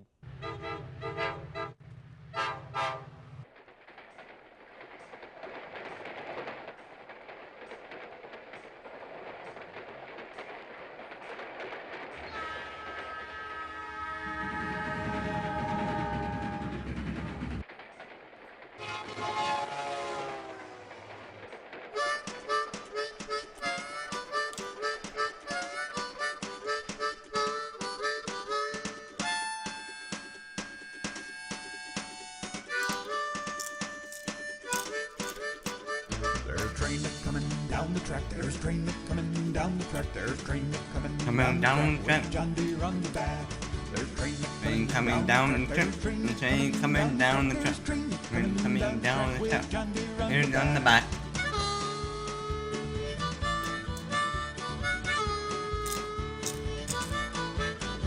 Yes, John Deere's riding on the back. Yes, John Deere's riding Riding on the back. John Deere's Riding on the back. Coming down the Train track. There's train coming Coming down the track. Train coming down the track. The train coming down the track. John Deere on the back.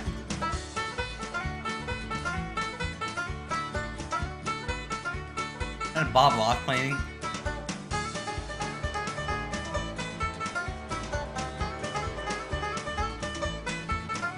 There's a train that's coming Coming down the track. The train coming down the track. The train coming down the track. John Deere on the back. Train coming down the track. The train coming down the track. The train coming down the track. John Deere on the back.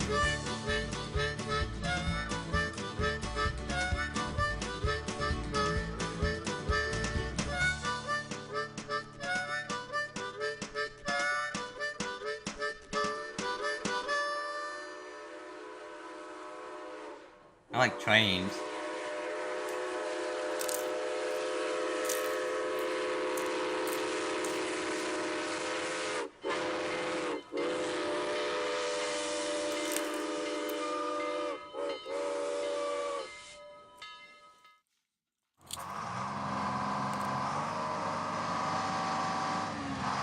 A20 reunion. Welcome to one of the biggest tractor shows in America. Historic Farm Days in Penfield, Illinois. The main feature of the show is the John Deere 80/20. They call this event the 80/20 Reunion, and 80/20 owners have come from Idaho, Nebraska, Iowa, Wisconsin, Illinois, Michigan, even Ontario, Canada. Yo! Among John Deere collectors, the 80/20 is one of the most prized and sought-after tractors. It blazed the way for the four-wheel drive articulated John Deere tractors you see today. When you see an 80/20, the first word that comes to mind is big. Yep. The 80/20 appealed to a lot of farmers, but it was priced at $32,000, which was just too high for most farmers at that time. Only 100 units were produced, and, amazingly, 70 are still around in the loving hands of enthusiasts like Bill Donner of Three Oaks, Michigan. Yo, what's up, Bill? If you've been paying attention, you already know Bill Donner because we said hello to Bill in All About John Deere Part 1. We talked about his 80/20, his plans for restoring it, and his collection of John Deere tractors. Bill's restoration is almost complete, but there's still lots to do. And Penfield is about a 4-hour drive. Aaron Kaminsky is doing the job, but time is short. In order to make the show on time, Aaron and his crew will have to work very fast. Lock in! Lock in, chat! We're speedrunning this shit.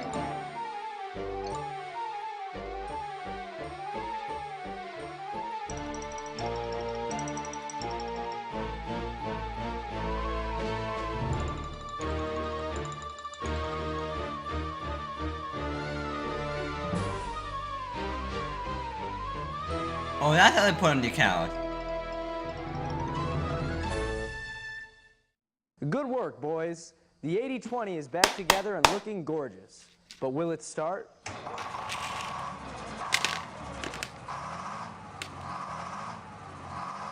Yep, we're ready to go. Sure looks pretty. The plan is for Bill to drive the 80/20 home, load it on a flatbed, then head for Penfield before dawn tomorrow. But it looks like Bill is having so much fun, he might just keep driving all the way to Penfield right now. The 80/20 features articulated power steering, air brakes, a big 238 horsepower Detroit engine, and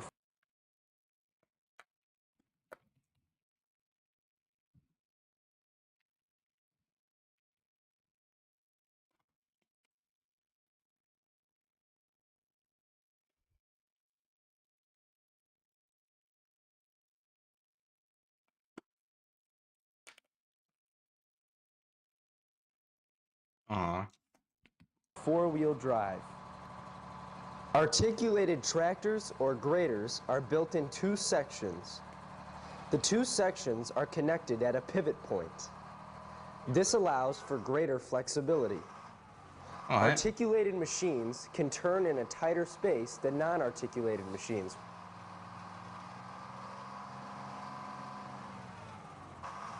Because the 80/20s were so big and powerful, some were painted yellow and used for construction work. Oh. Yes, sir, quite a tractor. And Bill sure is having fun driving this gentle beast home. Even after 50 years, this 80/20 just purrs along. It sounds as good as it looks. The 80/20 didn't look like any other tractor John Deere ever made. It was their first tractor into the large wheel tractor market, and it took a lot of getting used to. But John Deere was looking into the future. Farms were getting bigger, and more powerful tractors were needed. And the 80/20 sure was powerful. It could lift an 8-bottom plow that weighed 2.5 tons, pull a 31-foot wide disc harrow, or a 46-foot wide field cultivator. And the seat is so cushy. Driving an 80/20 is like sitting in your living room watching television. Well, almost.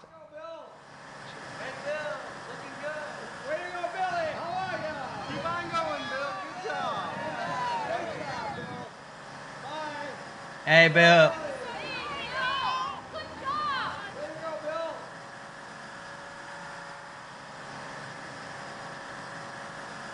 Get up. Speedy boy.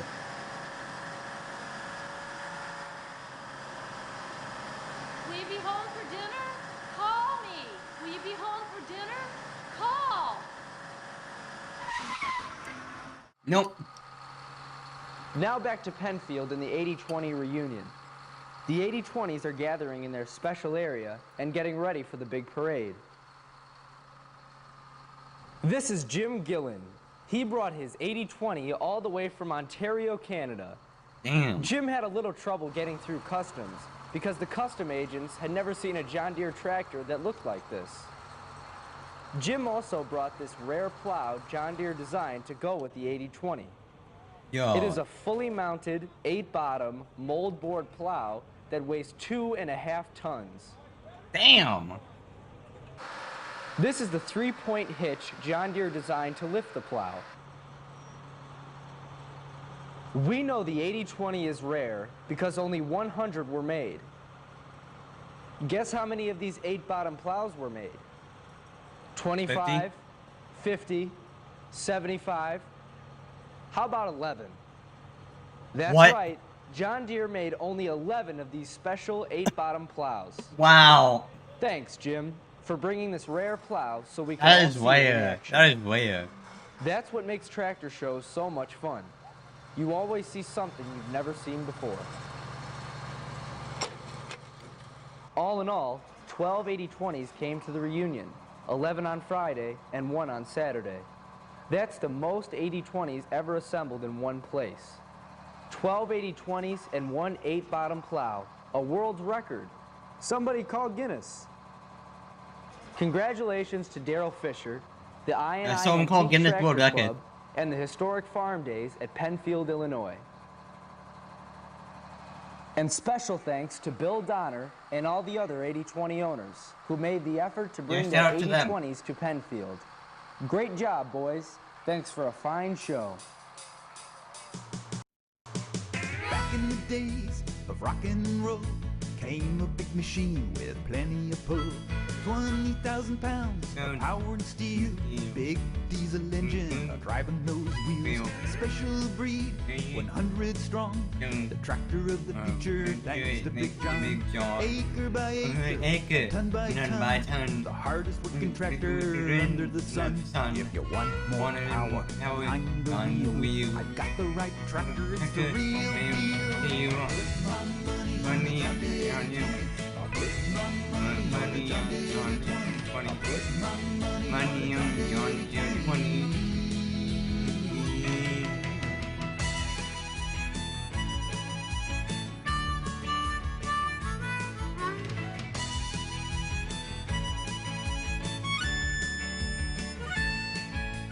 There was no stopping that 4x4, a powerful tractor for any chore. Plowing a field, we're all inside. A mighty big machine for a mighty big job. Mile by mile, history.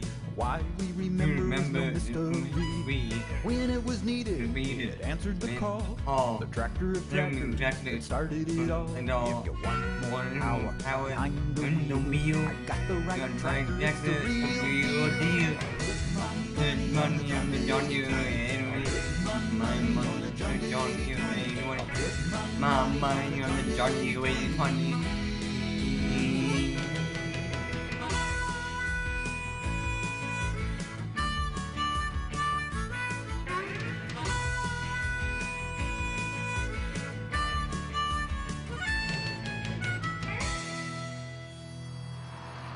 Amen, brother. Amen.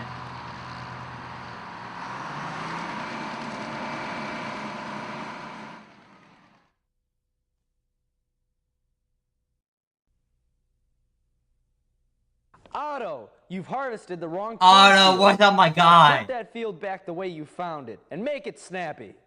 Oh no!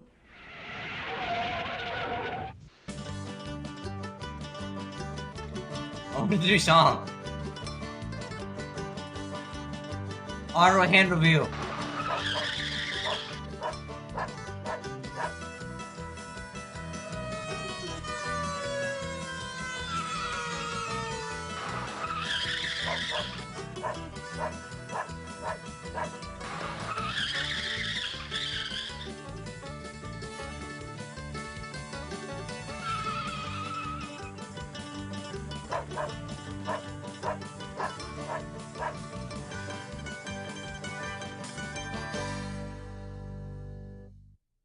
Otto, come on, man.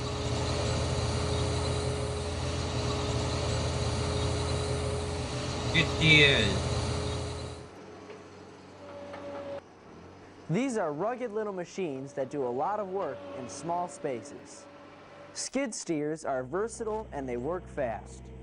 They can be found working at a construction site, on the highway, or just about anywhere. They're gonna tracks? I didn't know that. Skid steers can move quickly and make tight turns. They move dirt and push rocks, sand, and gravel around.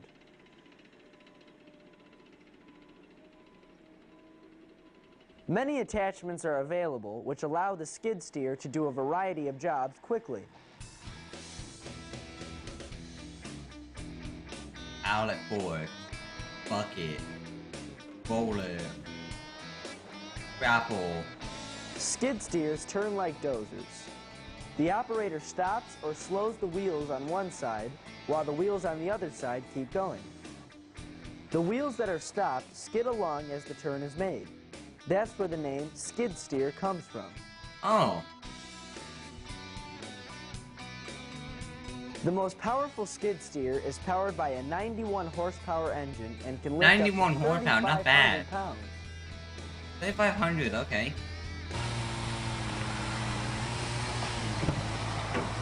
Calling the skid steer team from the highway department. Go over to Highway 12. High winds blew a tree down. The tree has been cut into pieces, but the pieces are on top of a hill, and they might roll. Go over there and split those logs so they don't roll down on the highway. Perfect paw.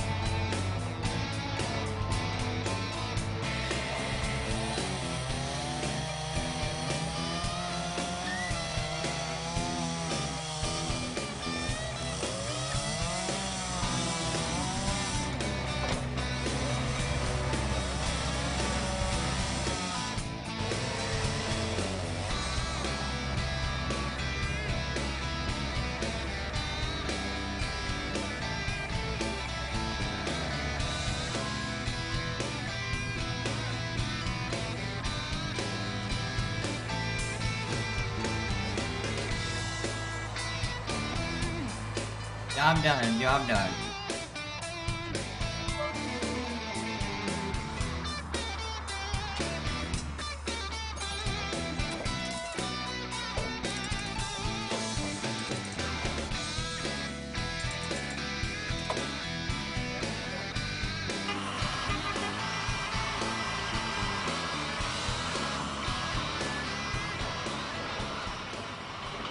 Good job, boys. Now head over to Warren Woods and clear a path for the bird watchers.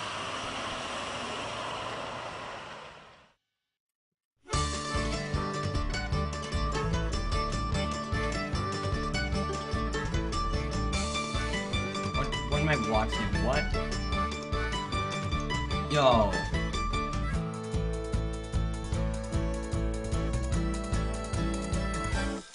The other day, I saw the strangest sight. There were tractors of every shape and size, gears and wheels, all stretched and twisted round. The most amazing thing that I have ever found.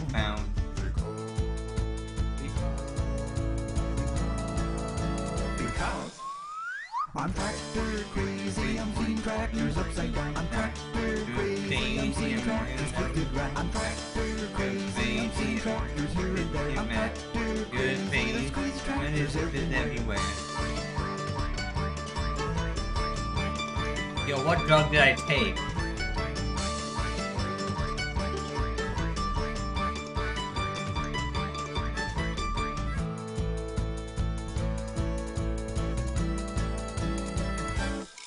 Now for some, it may be frightening, but to me, oh, it was inspiring. They zigged and zagged in every kind of way. The reason why is truly hard to say.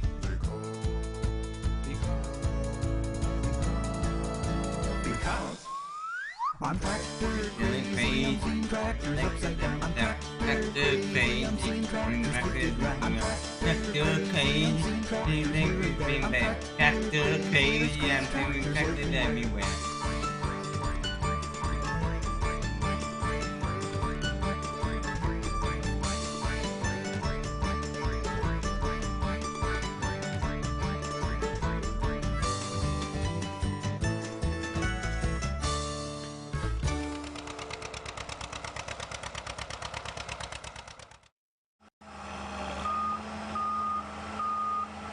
Alright.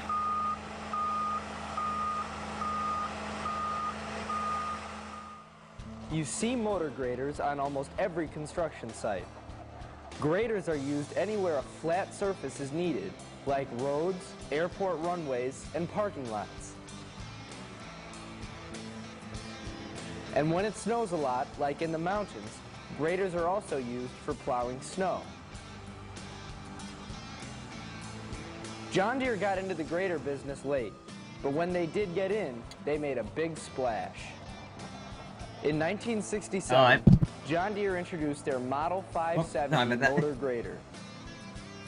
It was the first motor grader to offer both front-wheel steering and an articulated frame. Yo. A grader with an articulated frame swivels in the middle and allows the operator to make very tight turns in confined areas. That's cool. Tight turns that a non-articulated grader could not make. So John Deere's first grader was a big hit. Other grader manufacturers soon realized the advantages of an articulated frame and eventually came out with their own articulated models. Nah, that's where you went wrong. You should have patented it. But John Deere was first. You should have patented it.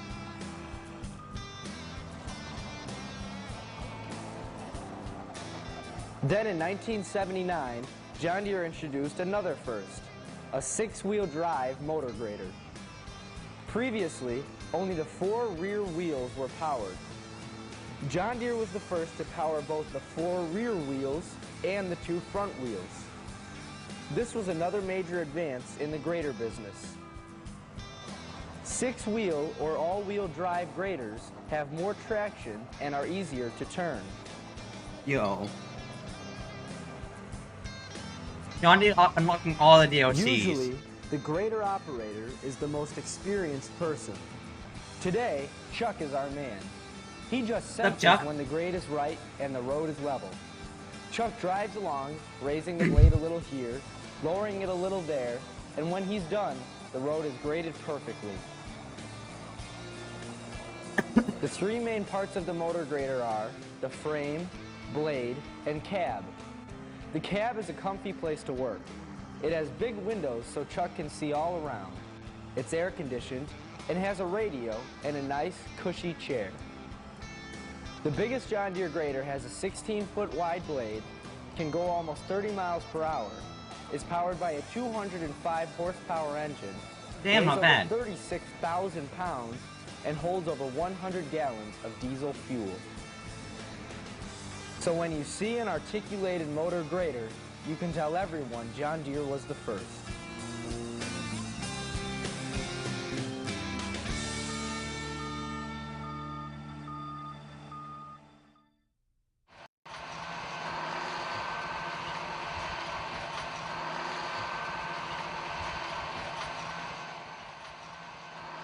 When our country began, most people were farmers. Over the years, farming and how farmers grew things changed drastically. Today, farmers use science and high-tech machines to get more from the soil than their granddads ever dreamed of. For example, In the 1950s, a farmer was lucky to get a yield of 50 bushels per acre. Today, with all the new equipment, 200, even 250 bushels an acre is possible. We're in Edgerton, Wisconsin at Jim Weilman's Crazy Acres Farm. It's May, time for Jim to get his soil ready for planting. Jim is driving a John Deere 8760 8-wheel tractor to pull a John Deere 2700 mulch ripper. Today's farmer has to be a weatherman, scientist, money manager, marketing expert, computer whiz, and product researcher. Being a good fortune teller comes in handy too. What? Farmers are always looking for new ways to increase their yields. Let's jump over to Totsky Farms in Michigan. Bob DeVries is cutting down corn stalks with his 8110 John Deere tractor and John Deere flail chopper. This is the first time Bob has used a flail chopper to cut down the leftover corn stalks. The hope is that by cutting down the stalks, it will make it easier for the mulch tiller to smooth out the field and get it ready for planting. The smoother the field, the better the yield. At least that's what the boys at Totsky are hoping. To find out, they'll compare this year's yield with last year's to see if cutting down the stalks made any difference.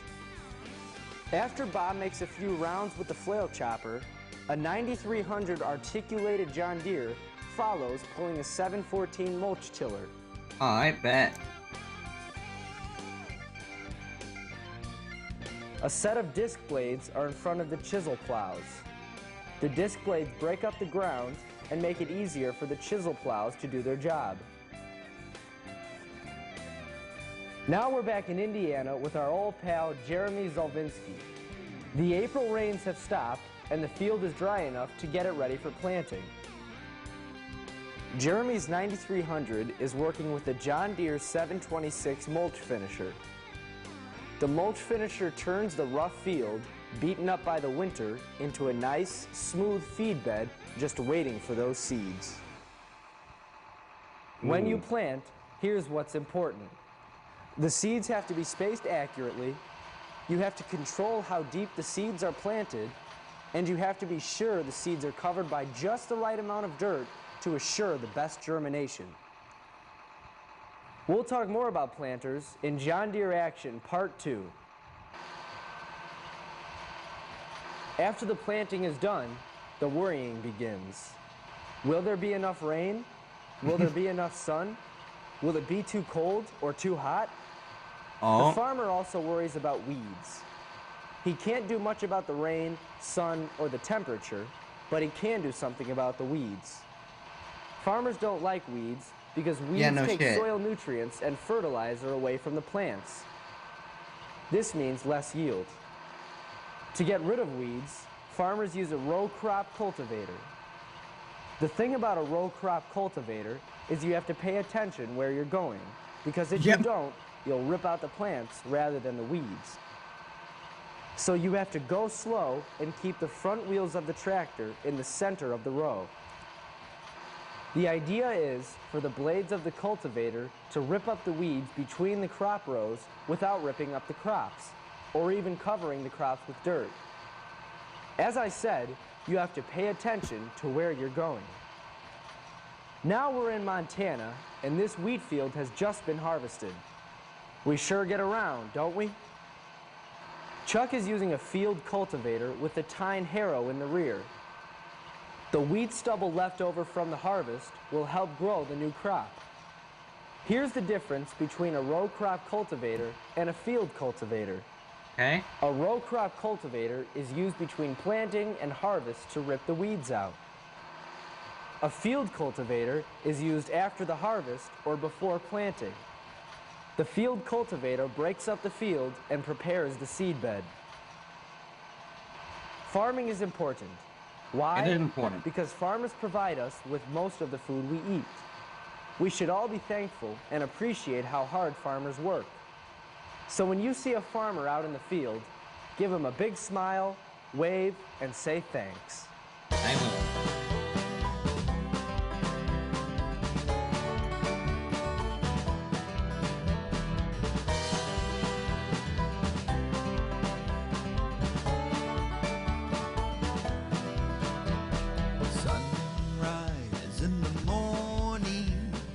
time to get that little beat some. Cool, calm in the valley. Jump on that noble steed. I say go, John Deere, go. Plant that fertile ground. I say go, John Deere, go. Plant that fertile ground. I say go, John Deere, go. Plant that fertile ground. I say Go, John, go. John Deere, go. Round. Sit tall in the saddle, looking out on that sacred ground. Ride swift like the wind blows, right until that evening goes down. I say go, John Deere, go. plant that fertile ground. I say Go, John Deere, go. plant that fertile ground. I say Go, John Deere, go. plant that Fertile fertile ground. I say Go, John, go. John Deere, round.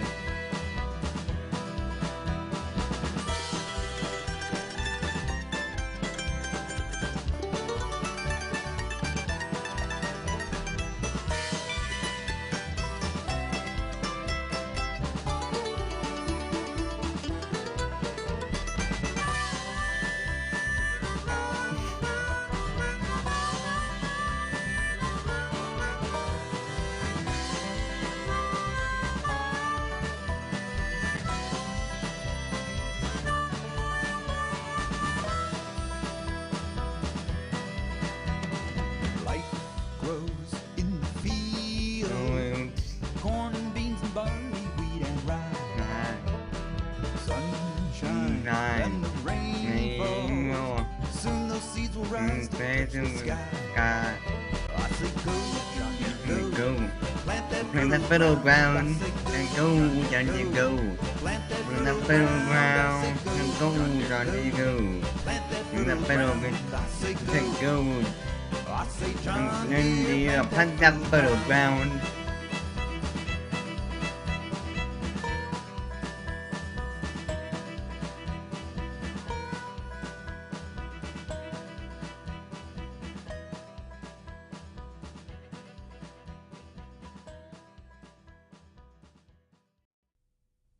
Well, time to go.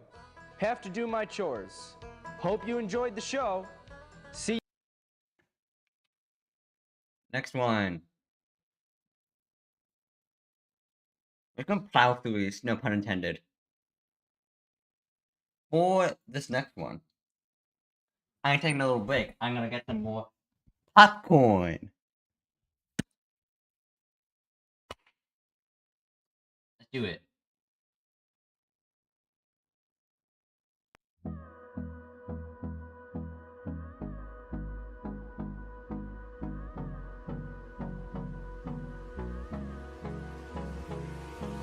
Hold me close till I get up. Time is barely on our side. I don't wanna waste what's left. The storms we chase are leading us, and love is all we'll ever trust. Yeah, no, I don't wanna waste what's left. And on we'll go, through the wastelands, through the highways, till my shadow turns to sun rays. And on we'll go, through the wastelands, through the highways. And on we'll go.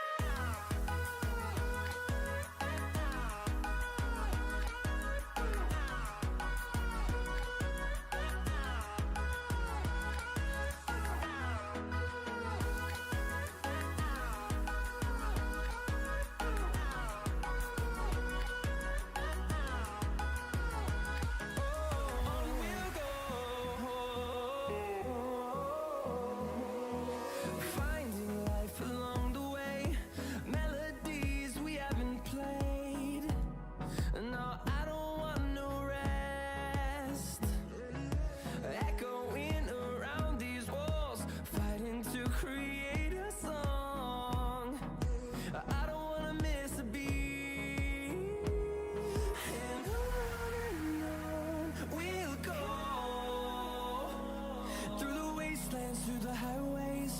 till my shadow turns to sun rays. And on we'll go, through the wastelands, through the highways, and on we'll go.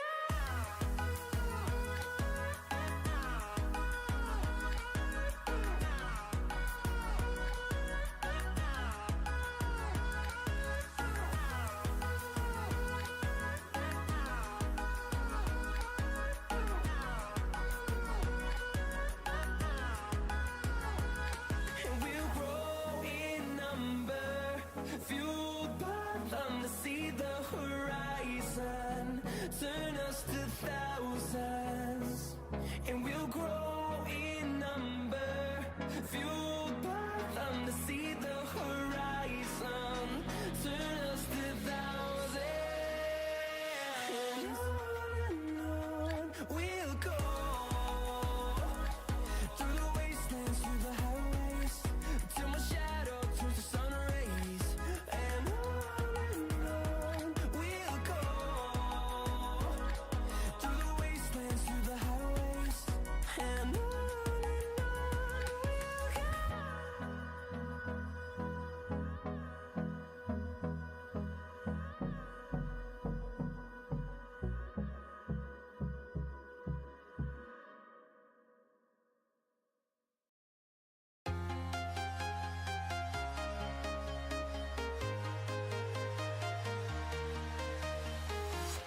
I'm walking alone, the streets are empty. The only thing I can see is my own silhouette. I'm getting stronger, step by step. The clock is ticking, but there's no time for regrets. I've been flying from town to town, from London to Taiwan. I've been all around the globe, trying to protect your soul. We are heroes tonight. We will fly above the sky. We are heroes tonight. Yeah. We are heroes tonight. We will fly above the sky. We are heroes tonight.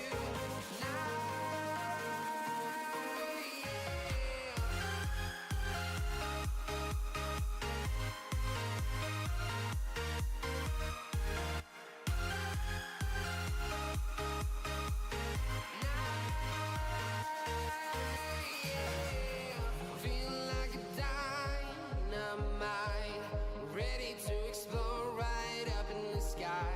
I need you to listen, I need you to hear, and don't show any fear. I've been flying from town to town, from London to Taiwan. I've been all around the globe, trying to protect your soul. We are heroes tonight. We will fly above the sky. We are heroes tonight. Yeah. We are heroes tonight. We will fly above the sky. We are heroes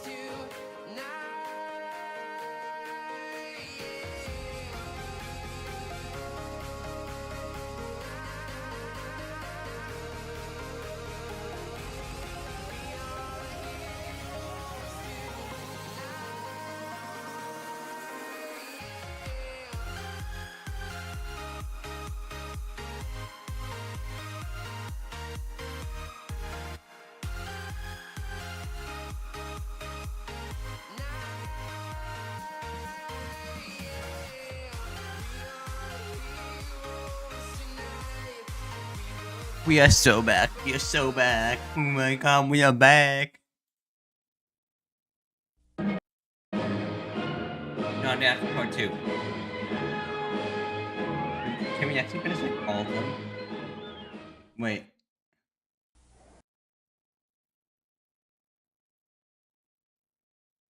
What?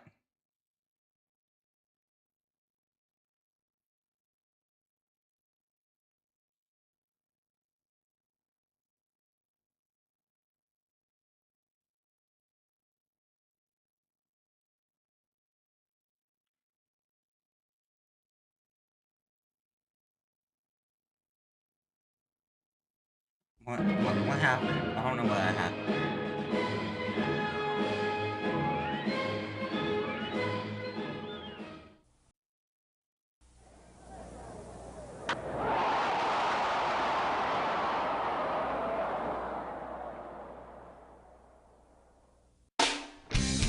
Hi kids, welcome to John Deere Action Part 2. My name's Jeff. We have a great show for you. We are going to visit the John Deere factory in Waterloo, Iowa, and show you how John Deere makes tractors. You'll see the DB90 planter and John Deere's largest disc. You'll see the 800 horsepower forage harvester, hay rakes and mowcos, archival footage, plus lots more. Including new songs by my old pal, James Coffey. So let's get started. As always, we open with the songs. I've traveled around the world and driven coast to coast, but riding on a big machine is what I like the most. Tractors, plowing fields, dozers, moving herds. There's nothing else like J.D. life in all the universe. When I want some satisfaction, all I want is John Deere action. I've driven fancy cars, but that's just not for me. I'd rather spend the morning with my good friend J.D. digging in the ground, hauling dirt and stone, working in the field, construction zone. When I want some satisfaction, all I need is John Deere action. I've driven steam trains, I've flown hot air balloons, digging in the dirt is how I spend my afternoon. No matter where I go, no matter what I see, there's nothing else like driving hard and working a big machine. When I want some satisfaction, all I need is John Deere action. When I want some satisfaction, all I need is John Deere action. Our first stop, Waterloo, Iowa, and the John Deere tractor assembly plant. Let's go inside and see how John Deere makes their biggest tractor, the 9000 series.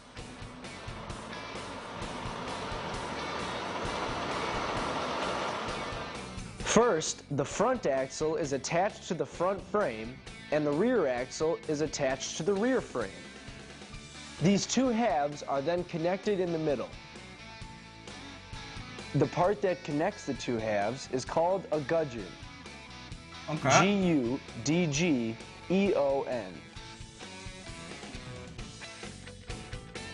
The gudgeon acts as a pivot point on which both halves of the tractor can move independently of one another. Tractors with two halves that are connected in the middle are called articulated tractors. Articulated tractors can make sharp turns and are easy to maneuver. When the two halves are connected, it is called a chassis subassembly. The chassis subassembly is now ready for paint. Those are computer-controlled robots doing the painting. Recognize that green color? Sure you do. That's John Deere green. What's the other color John Deere uses? Right, John Deere yellow. Don't say that. Do you know what the colors stand for? The green is for the green color of corn stalks in the spring and summer, and the yellow is for the golden color of corn and wheat when they are harvested in the fall. The chassis subassembly is hard to paint. Even the computer-controlled robots don't hit every spot. That's why John Deere has two touch-up experts, both wearing protective clothing, spray the areas the robots missed. The robots are perfect. After paint, a machine called a tugger takes the chassis subassembly to the final assembly line. Hey, I'm hungry. See you after our lunch break.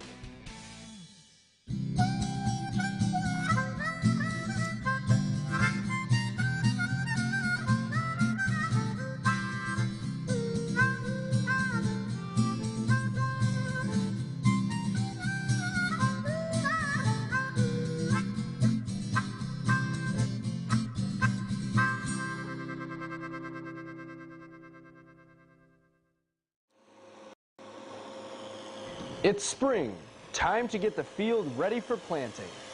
That means we have to get the John Deere 637 5-section disc over to the field. When working the fields, the 5-section disc is 35 feet wide, but when folded up for traveling down the road, the disc is under 18 feet wide. Oh.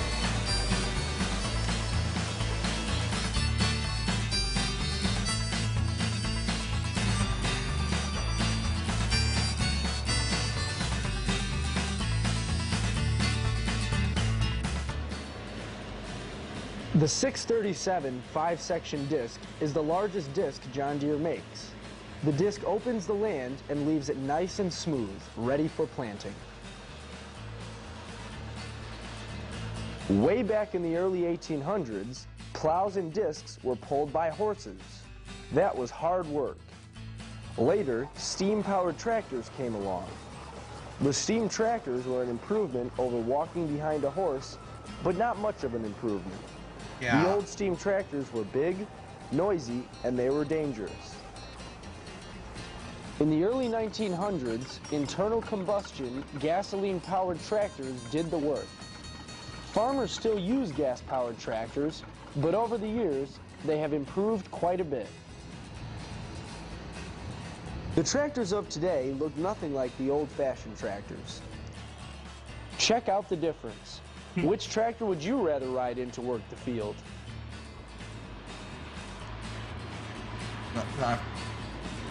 In the fall, farmers use discs to break up the heavy mat of stems, stalks, and leaves left over from the harvest. They call this residue. It's good to work the residue into the soil because the residue adds nutrients to the soil. Bet. Farmers also use discs in cornfields after harvest for smoothing out ruts left by grain carts.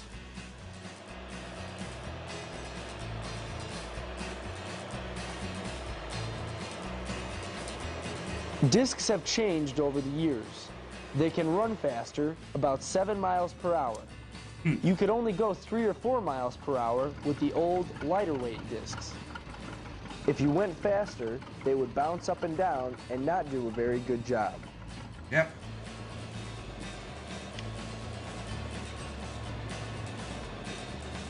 Speed is important because the faster you get the disc over the field, the faster you can start planting. The new discs are heavier and stronger, so they will hold up even when they are driven fast over rough ground by the new, bigger, higher horsepower tractors. Good. Those tandem wheels keep the discs level and keep the disc from bouncing over rough ground.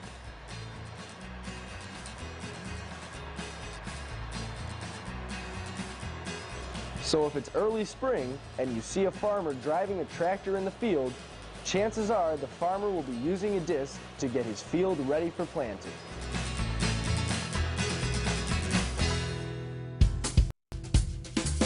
Pull up a chair and sit a while. Here's something to make you smile. One by one, yes, here they come. It's John Deere on parade. Some are new and some are old. Some have stories to be told. Big and small and short and tall. It's John Deere on parade. Give a hand, strike up the band. Some are simple and some are grand. Down the street, oh what a treat. Moving to that marching beat. John Deere tractors by the ton. Everyone here is having fun. Rolling by all in a row. They can really put on a show.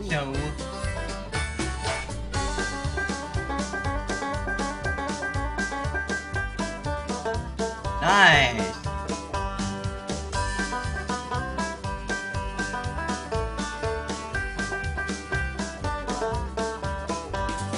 Mile by mile they line the street. I've never seen a sight so sweet. Near and far, both young and old. It's a wonder to behold. Watch 'em come and watch 'em go. Tractors dance a do-si-do. Turning left and turning right. Come one and all, oh what a sight. Watch those John Deeres rolling by. Give a shout, now don't be shy. No time to wait, let's celebrate. It's John Deere on parade.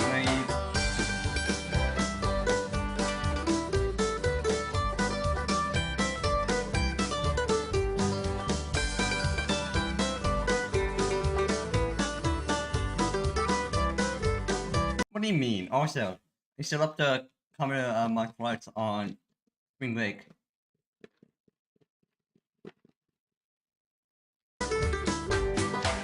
Wheels turning round and round, tractors rolling into town. Hear that pop up in the air. Tractors everywhere, all decked out and riding proud. Marching by just for the crowd. Engines roar, shifting gears. Raise your hand and give a cheer. Festivals and county fairs, anytime or anywhere. It's your chance to get a glance. It's John Deere on parade. People from the great heartland, give a shout and clap your hands from east to west. Here comes the best. It's John Deere on parade. John Deere on parade. John Deere on parade.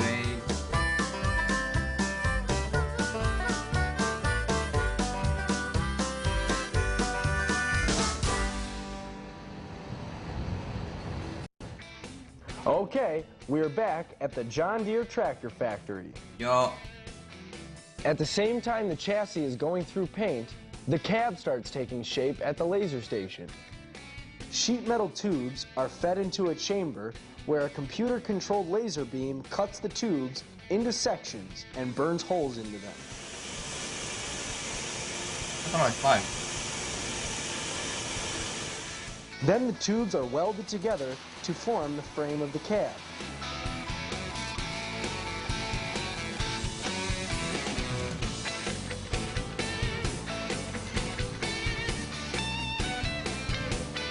After the cab frames are painted black, they go to the cab sub-assembly line. Here, the roof, chair, interior panels, wires, control panels, all the operator controls, windows, and doors are installed. Nice. Next, the tractor gets its brains. A series of hard drives are used to transfer programs into the tractor's computer. Oh. After a final check, the cab is tagged OK and is taken to the final assembly line. Actually, you're still gonna come to my fort, during spring break, right? While all this is going on, the freshly painted chassis also arrive at the final assembly line. First, the hydraulic hoses and electrical systems are installed. Next, the engine and transmission. Then fuel tanks, steps, engine air intake, exhaust system, and the rear fenders are installed. Nice. After the decals are applied, the hood is raised by a large hoist, lowered onto the tractor, and bolted on. Quick, put the man inside. Now it's beginning to look like a tractor. Hi, love. How you doing? It's fine if you can't. Let's see. Hi, love. How are you? Surprised to you in stream. I'll hydrate for you.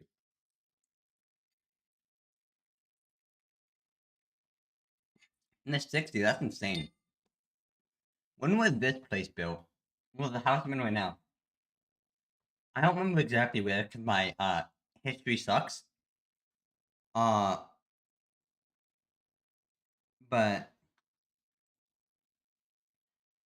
it was built in like when Queen Victoria, like when Victoria was Queen of England. Cash, you're British. When was that? I forgot. Hi, love. How are you? We're still learning about John Deere, and I still love you.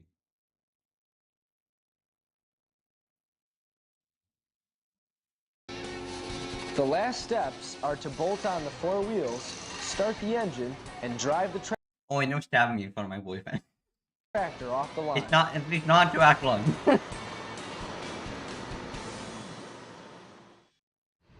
A 9000 series tractor can have as many as 12 wheels. More wheels means the weight of the tractor is distributed over a greater area. Next thing you know, there's gonna be like 16 wheels. Yes, I had to do the math. This reduces soil compaction and increases traction. Spring is a tricky time of the year for farmers. They have about a 3-week window to plant their seeds. the last Who's week in Davin? April, and the first 2 weeks in May. We're not in Birmingham At least yet. that's what the farmers in the Midwest say. And to make the window even smaller, Yo. early spring rains can make the fields so muddy, farmers can't get their tractors in.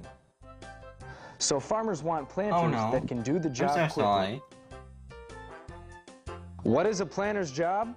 To get the seeds in the ground and cover them with dirt. Anyways, let me do a few obligations This is a John Deere DB90 planter. It has 5 different frames that flex with the land. That means the DB90 will drop down if the land goes down, or move up if the land moves up. To make the DB90, John Deere joined with the Bauer-Built Manufacturing Company of Peyton, Iowa. DB stands for Deere Bauer. Oh. The Bauer-Built Manufacturing Company is very good at making the large frames needed for the extra-wide planters. Stretch, posture check, and hydrate. The frames are shipped to John Deere, and John Deere adds the row units, seed drives, vacuum systems, What are we watching, PJ? We are watching John Deere Action Part 2. and monitoring devices. We can see how long we can go. The DB90 planter plants a swath 90 feet wide. 90 feet, okay. After the seeds are planted, the farmer wants rain, but not too much rain. Oh, I'm sorry, love. I mean, I wish you were here with me, not gonna lie. I really wish you were here. Not like 8,000 fucking kilometers away Just a from me. little rain helps the plant develop a good root system. August is when the farmers want a lot of rain. That's just before harvest, when the plants are in the last stage of growing. The more rain in August, the better the yields, the happier the farmer. Mm-hmm. The earlier you plant, the better the yield. But the ground must be fit. That means dry and warm. Here's a good test. Grab a handful of dirt. If you can make it into a mud ball, the ground is too wet to plant. If the dirt falls apart, then the land is dry enough to plant. Okay.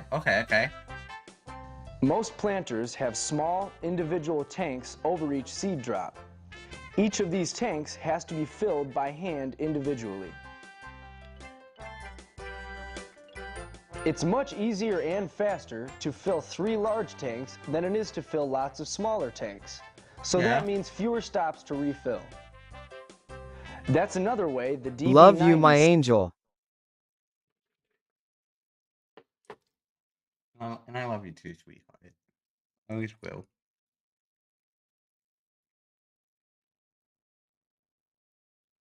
saves time. You'll always be my star.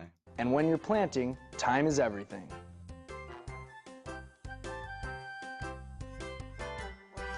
The DB planter... I'm gonna turn my webcam for just for a second. Which one would it be?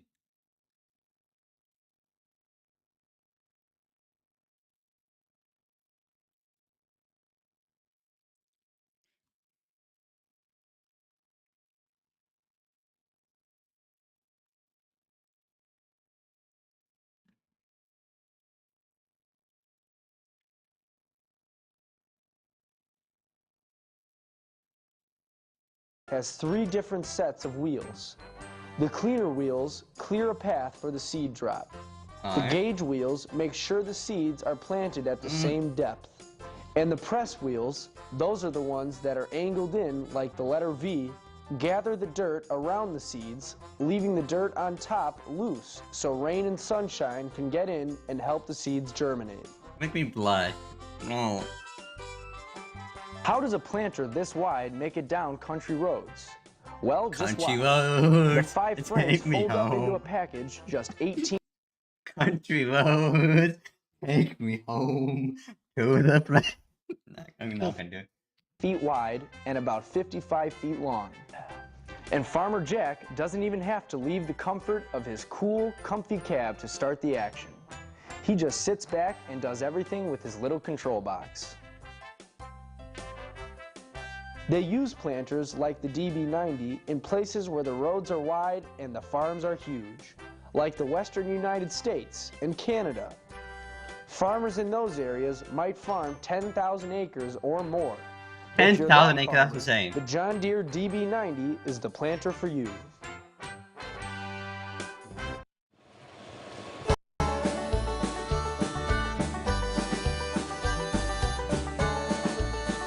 Oh, we got a song.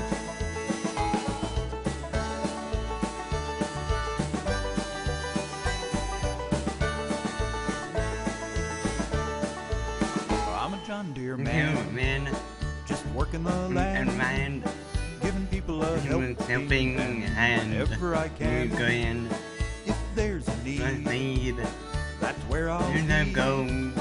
If you need a Helping I'm a hand. John Deere man. Going.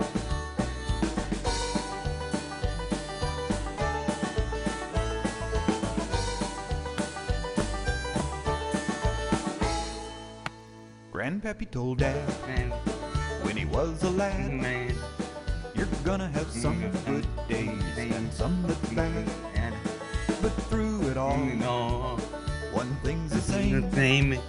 To help you along the way, there's only one name.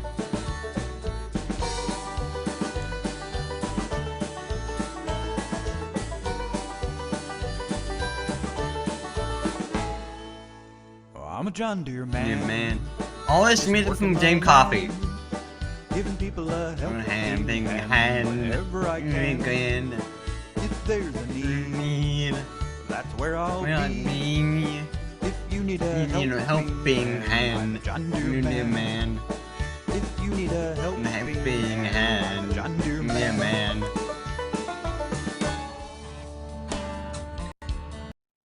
Let me see. First, back to this. Second, Gloucestershire. That's I think you pronounce it.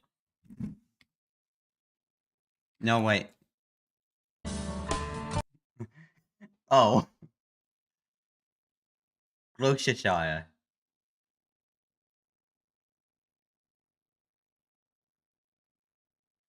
Okay. I made them angry. Hey, it's time to harvest the hay.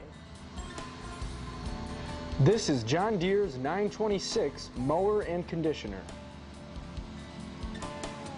For short, they call it a MOCO. MOCO because Alright, let me hear it.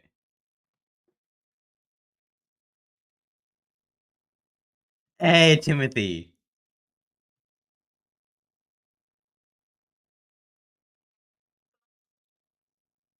Okay, I kind of said it close the second time. Also, Timothy, that's cheating. You just typed it in chat.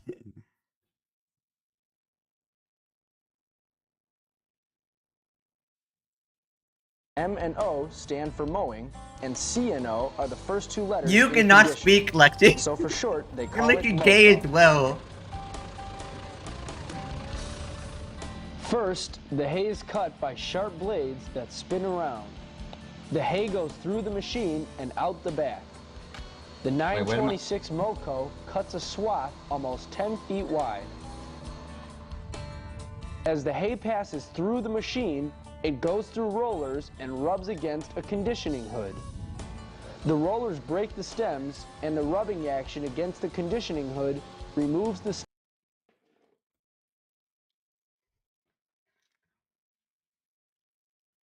Sure. Wait, I just realized. I think everyone in the chat is gay. TJ is gay. Me and Cass are gay. Obviously, we're together. Lexi is gay, and then Tim is gay. Well, he is gonna be gay soon. stem's waxy surface. With the wax removed, the hay dries faster. I think a lobotomy is in need. Hay rakes are used to gather cut hay into loose, fluffy rows called windrows.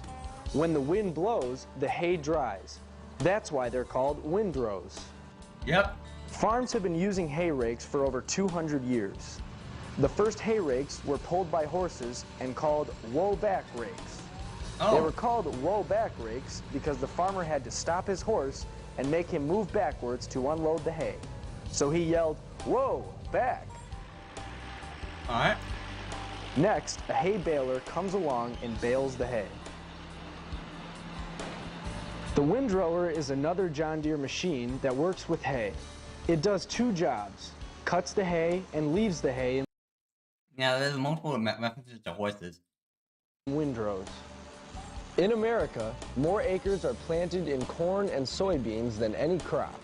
In 2000, farmers planted about 73 million acres of each.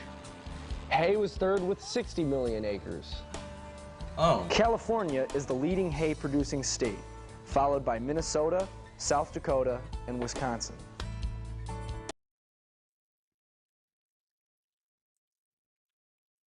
Alright. So let me make that a bit bigger.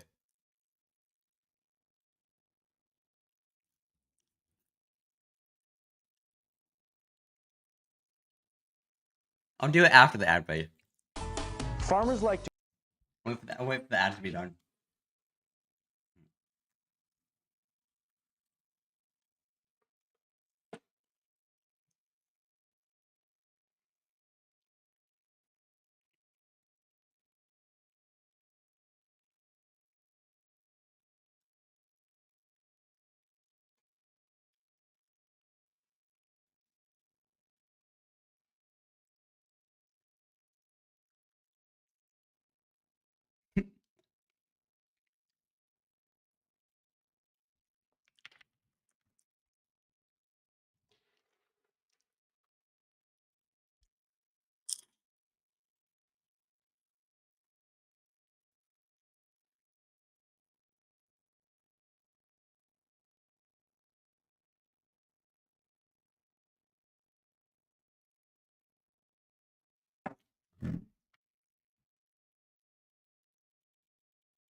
Bro, what?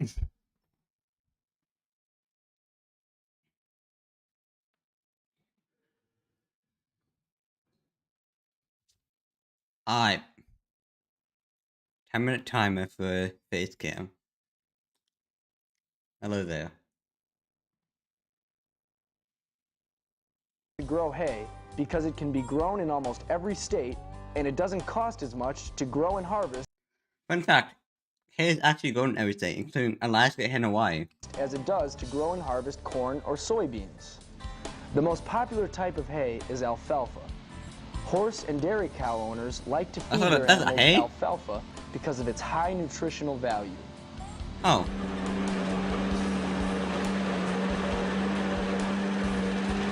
No stabbing. But if you're going to grow hay, make sure you keep your field free of weeds. And after your hay is baled, make sure it doesn't get rained on. As they say, you better make hay while the sun shines.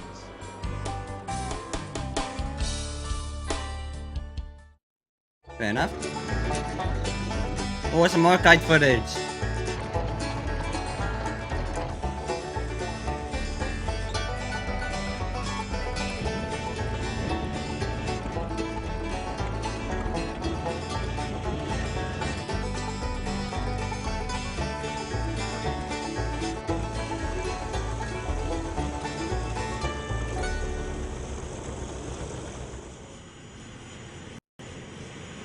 John Deere scrapers move the earth. Let's say you're looking at a big piece of land that's very hilly with lots of high places and low places. You want to make that land level for a football field.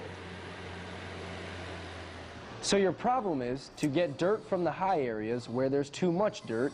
These areas are called the cut, and move the dirt to low places that need to be filled up with No, let me cut.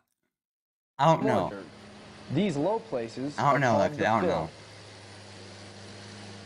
Maybe it's something. Solution: a big John Deere 9530 tractor and 2 John Deere 2112E scrapers.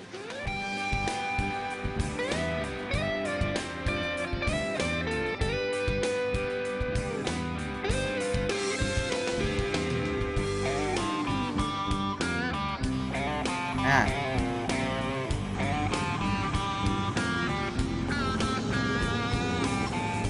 The scrapers are working one behind the other. They call two things working one behind the other running in tandem. When you have a hard job to do, it's always good to get help. Sometimes, even a tractor as strong as this 9530 needs help, especially if the cutting blades on the I am a scraper cat. are set to cut deep. This is a 950 John Deere crawler dozer. Yeah, welcome coming back, up to love. help the scrapers. Thanks for the help, Mr. Dozer.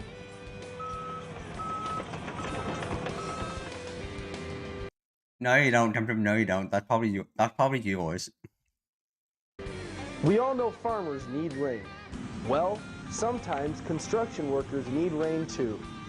Without rain, the ground gets dry and the big machines kick up a lot of dust. This makes it hard for Henry, our operator today, to see Hi, the Henry. scrapers.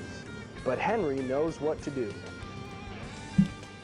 Breaker, breaker, this is Henry in the John Deere 9520.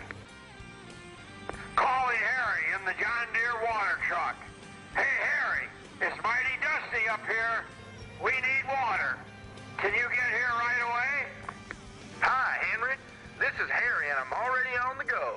Be there shortly with the H2O.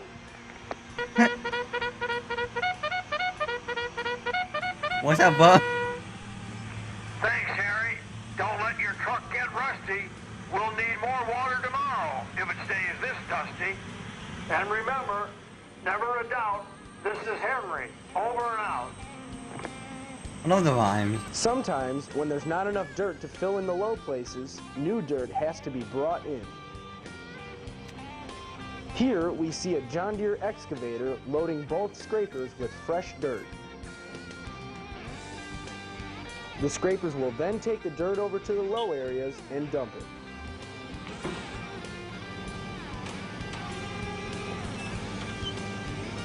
The main parts of the scraper are the bowl, the wheels, the tongue, and the cutting edge.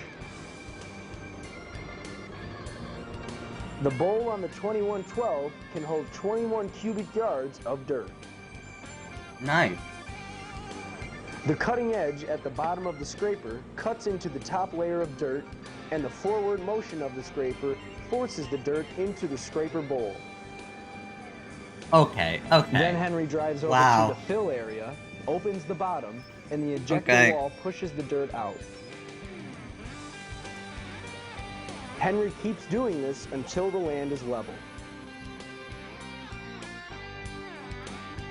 Henry likes how easy it is to operate the John Deere scraper. All the controls are at his fingertips.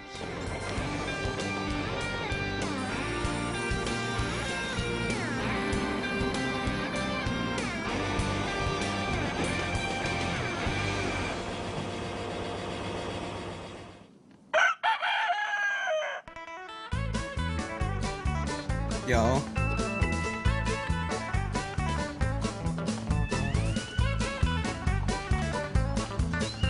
Cats.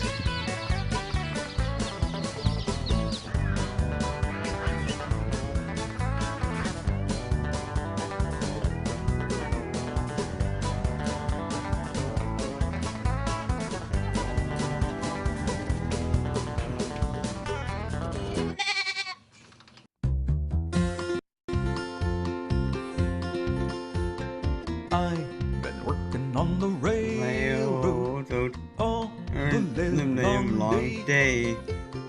I've Been working on the railroad. just to pass the Missed time away. Not this time, sorry. You hear the whistle Whistle blow. blow. Rise up so early Early in the morning. morning. Can you hear the captain shouting? John Deere, John Deere on the line. John Deere on the line. John Deere John Deere on the line. John Deere on the line. John Deere on the line. John Deere on the line. Welcome to John Deere Heaven.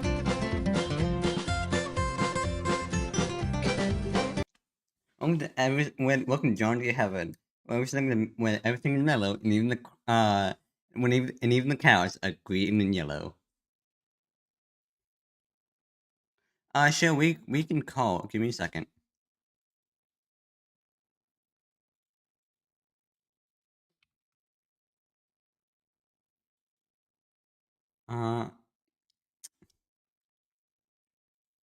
Yeah, I can call. Boom up, bam.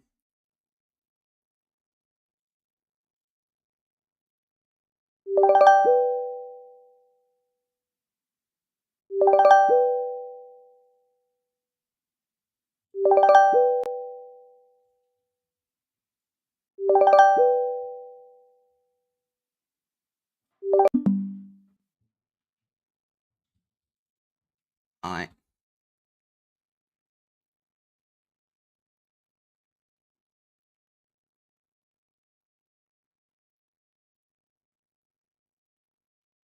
Call me again. There we go. What? Why am I here saying ringing noises? I'm not even gonna ask. Oh no, I created an echo. Shit. I'm proud of myself. I can share my screen to you so you can see what I'm That's watching. fine. I'm watching on the stream. Okay. And my camera's frozen. Give it a second. It's because I tapped up, so it's there you go. It's having a moment. Alright, now I'm gonna have to look at chat on my laptop because I want to have your face up. Yay. I'm eating the pasta I made yesterday. Nice. Also, can I share the W cook? You should absolutely hire them. What? The fear in my voice. Why am I? Okay. Also, try say Gloucestershire again. Gloucestershire. There you go. Not Gloucestershire. Ain't fucking correct. Worcestershire. No, it's Worcester. Worcestershire. Worcestershire sauce. Yeah, I can't say sauce. Worcestershire sauce. Worcestershire sauce. Repite. Para mí. Worcestershire sauce. You forgot Shire, but we're just accepting it. Alright. Continuing John Deere Heaven. I should have made a custom animation for my model that's like green and yellow. Of course you did. I think we have John Deere in the UK. What? I think we have John Deere in the. I think I sent you a photo of one. Yeah, I remember I went to England a few times and I've seen we were stuck behind the John Deere tractor once. Very Also, common down Cornwall. I remember this one time. I Where remember. I remember this one time, in England. We went to this car. It was like a little like minivan, and my dad was driving, and we stopped at this. It was like a hybrid, I think. So like when you stopped, the engine turned off, so you could not hear it. Very common. And my dad was driving it, and we went to a gas station, and he thought the engine was off, so he let us put off the brake. Thankfully, it only rolled a few feet. Oh my god! Didn't you have an auto the fuck is it called? I'm doing the hand signal. I forgot what it's called. Handbrake. Yeah. That's it. I don't remember my brain exactly. came, I don't remember exactly. Autism.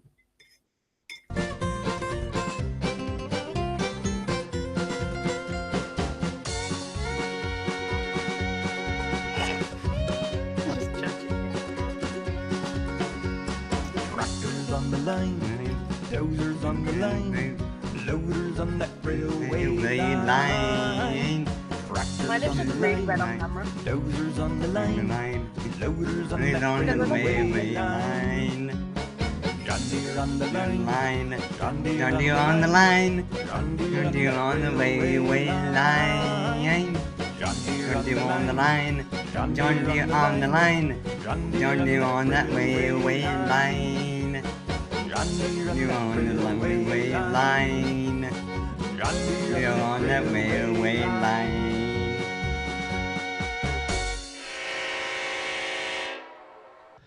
Otto, didn't I tell you? Otto, to get my that guy. disc, rotary cutter and planter ready to work? Now hurry up.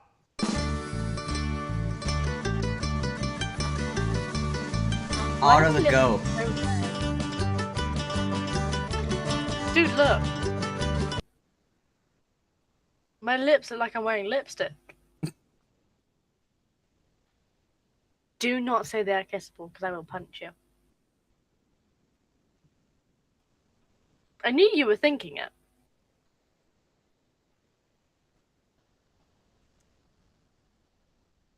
I mean, yeah, we can go with that. Hmm? Nothing.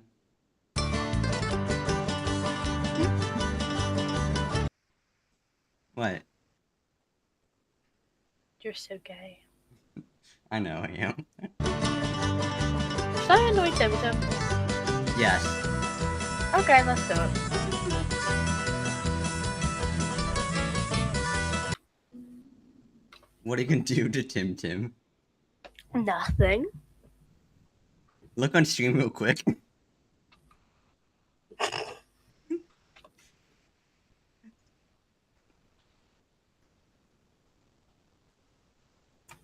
Look at this gay ass motherfucker.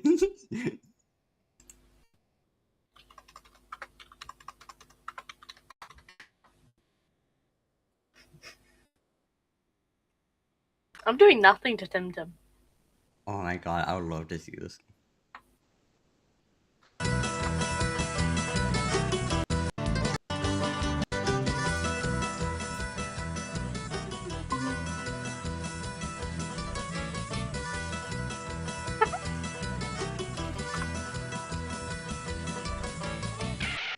The fuck is going on stream? What I just hear? Time to go home. Fold up all that equipment and hurry up.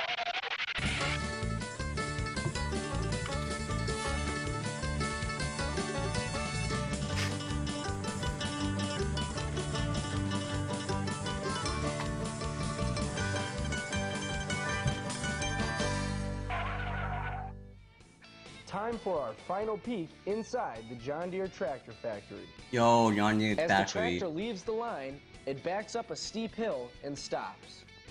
This is to make sure the emergency brake Just is not working. questioning how much shit I had over. Then each tractor is carefully checked over by both computers and an inspector to make sure everything is working properly. If the tractor passes all the tests, it is ready to be shipped. Oh, you've moved. Okay. John Deere sells Well, tractors to that'll farmers do. in America, Canada, and 130 other countries. I know all you're over the mentally world. questioning what the hell's Those going to on be right now. shipped over- What do you mean by I moved? You're down here now. Oh. That actually makes it smaller. It makes me so sad. Seas leave Waterloo by rail. Those going to dealers in the United States are loaded and delivered on flatbed I'm in an ad trucks. break right now, so. Some close by dealers send their Actually own quite flatbeds sad. and deliver Aw. directly to their customer. Stuck I'll in bet that ad lucky break. farmer has a big It's a smile on his flatbed. face when he sees that flatbed truck pull into his driveway with a brand new John Deere tractor.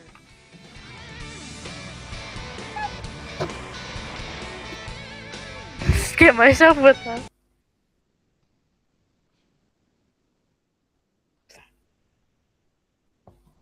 You just ended over hit.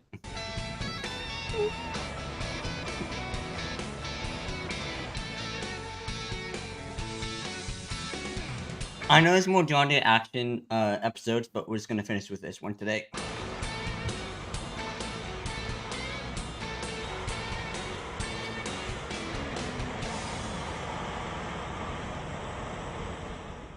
Tim is going to hate me. Because your boy wants to spend some time with his loved one. Yay!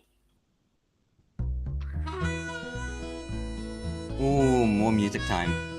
I'm sorry, it's in my contract.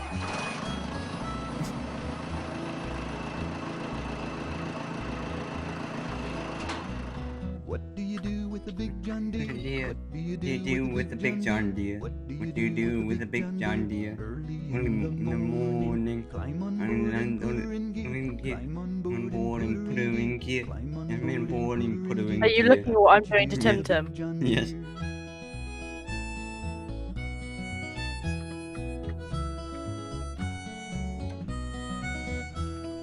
What do you do with big John Deere? What do you do? Tim's gonna hate me, and I'm loving every second of it. In the morning. Dude, look. Fill it up. You dig some dirt and fill it up. You put some dirt and fill it up. That's what you do. They're delivering slowly. I said so many, they start getting on slow mode.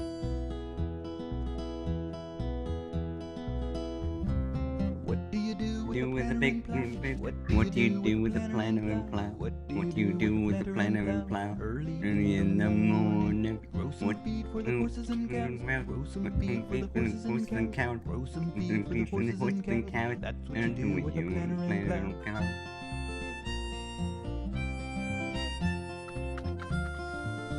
Oh my god. What do you do with the planter and Deere? What do you do with the big John Deere? What do you do with the big John Deere? Early in the morning. Climb on Morning, put her in gear. Climb on board and put her in gear. Climb on board and put her in gear. What do we do with the big John Deere?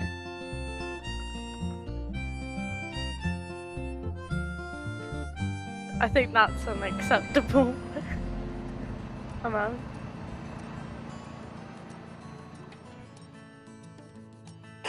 John Deere's 7950 Are you proud? self-propelled Yes. forage harvester is a big, That powerful machine. that's a nice It is moment right there. powered by an 800 horsepower Cummins engine. Alright.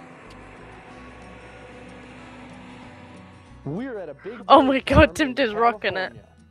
There are lots of cows and they need lots of food. For a cow, that means hay. So the cows Hay. are hungry. Let's harvest some hay.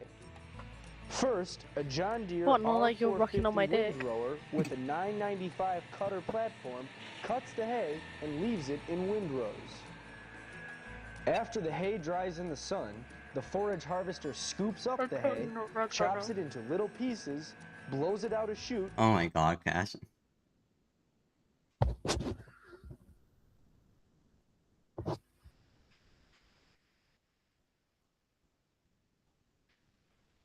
Moving on. Into a truck that is driving alongside. I love being a menace. The hay chopped into little I know, I do pieces too. is called silage. You will? When the truck is full, it drives over to a bunker silo where it dumps the silage.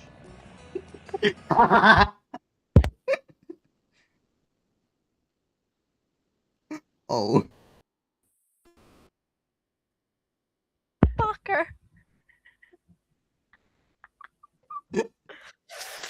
Oh, that actually hurt as well. I had my hand on the desk and I headbutted it into the wood. Oh god. Oh, I have a thick noggin, but Next, Jesus a John Christ, my hand's Deere already swollen. 9530 tractor with a front blade pushes the silage into a big hill. By going back and I forth don't know if you can over see, the my finger's already like swollen. Oh my god.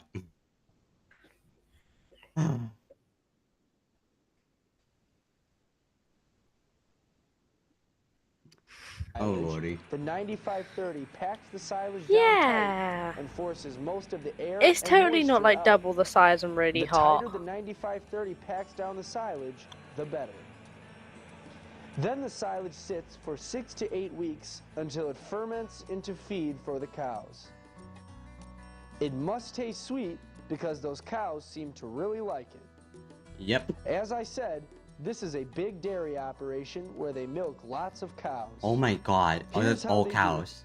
This is called a milking Yeah. parlor or a cow go-round. Jesus, that's The a cows lot. enter at one end, get hooked up to an automatic Dude, my milking finger is so machine, red. and by the time they go round, get unhooked I don't know if you and can walk see, out the like- other end. Oh my god. They have been So, hooked. reminder to all the dumbasses: don't Now they headbutt can your go back to the finger. barn Hurt. and have some more silage. Hey, Mr. Cow, do you know what they call cattle with a sense Half of of them humor? aren't even chewing on hay. Laughing stock. You know the funniest part? Chewing on What? cud. I was chewing on cud. Go back in for hay. Do you know what cud is?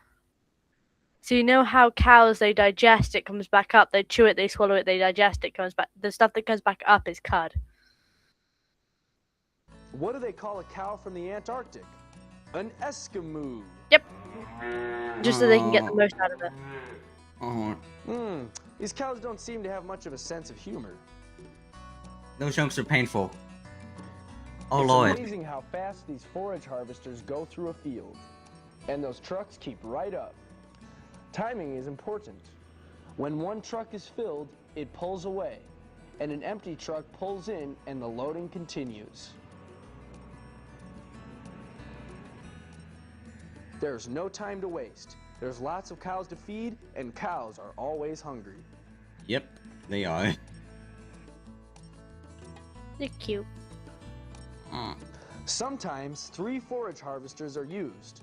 The trucks just keep coming and going, loading up and dumping out at the bunker silo.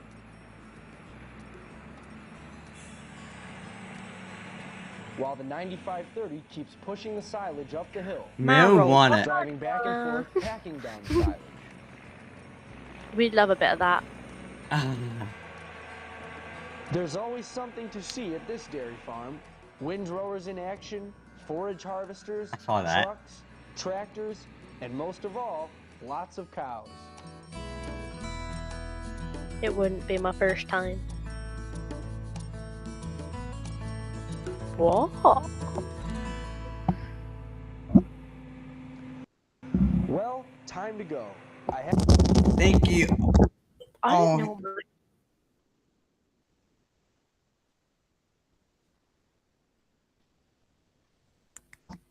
Thank you all so much for watching.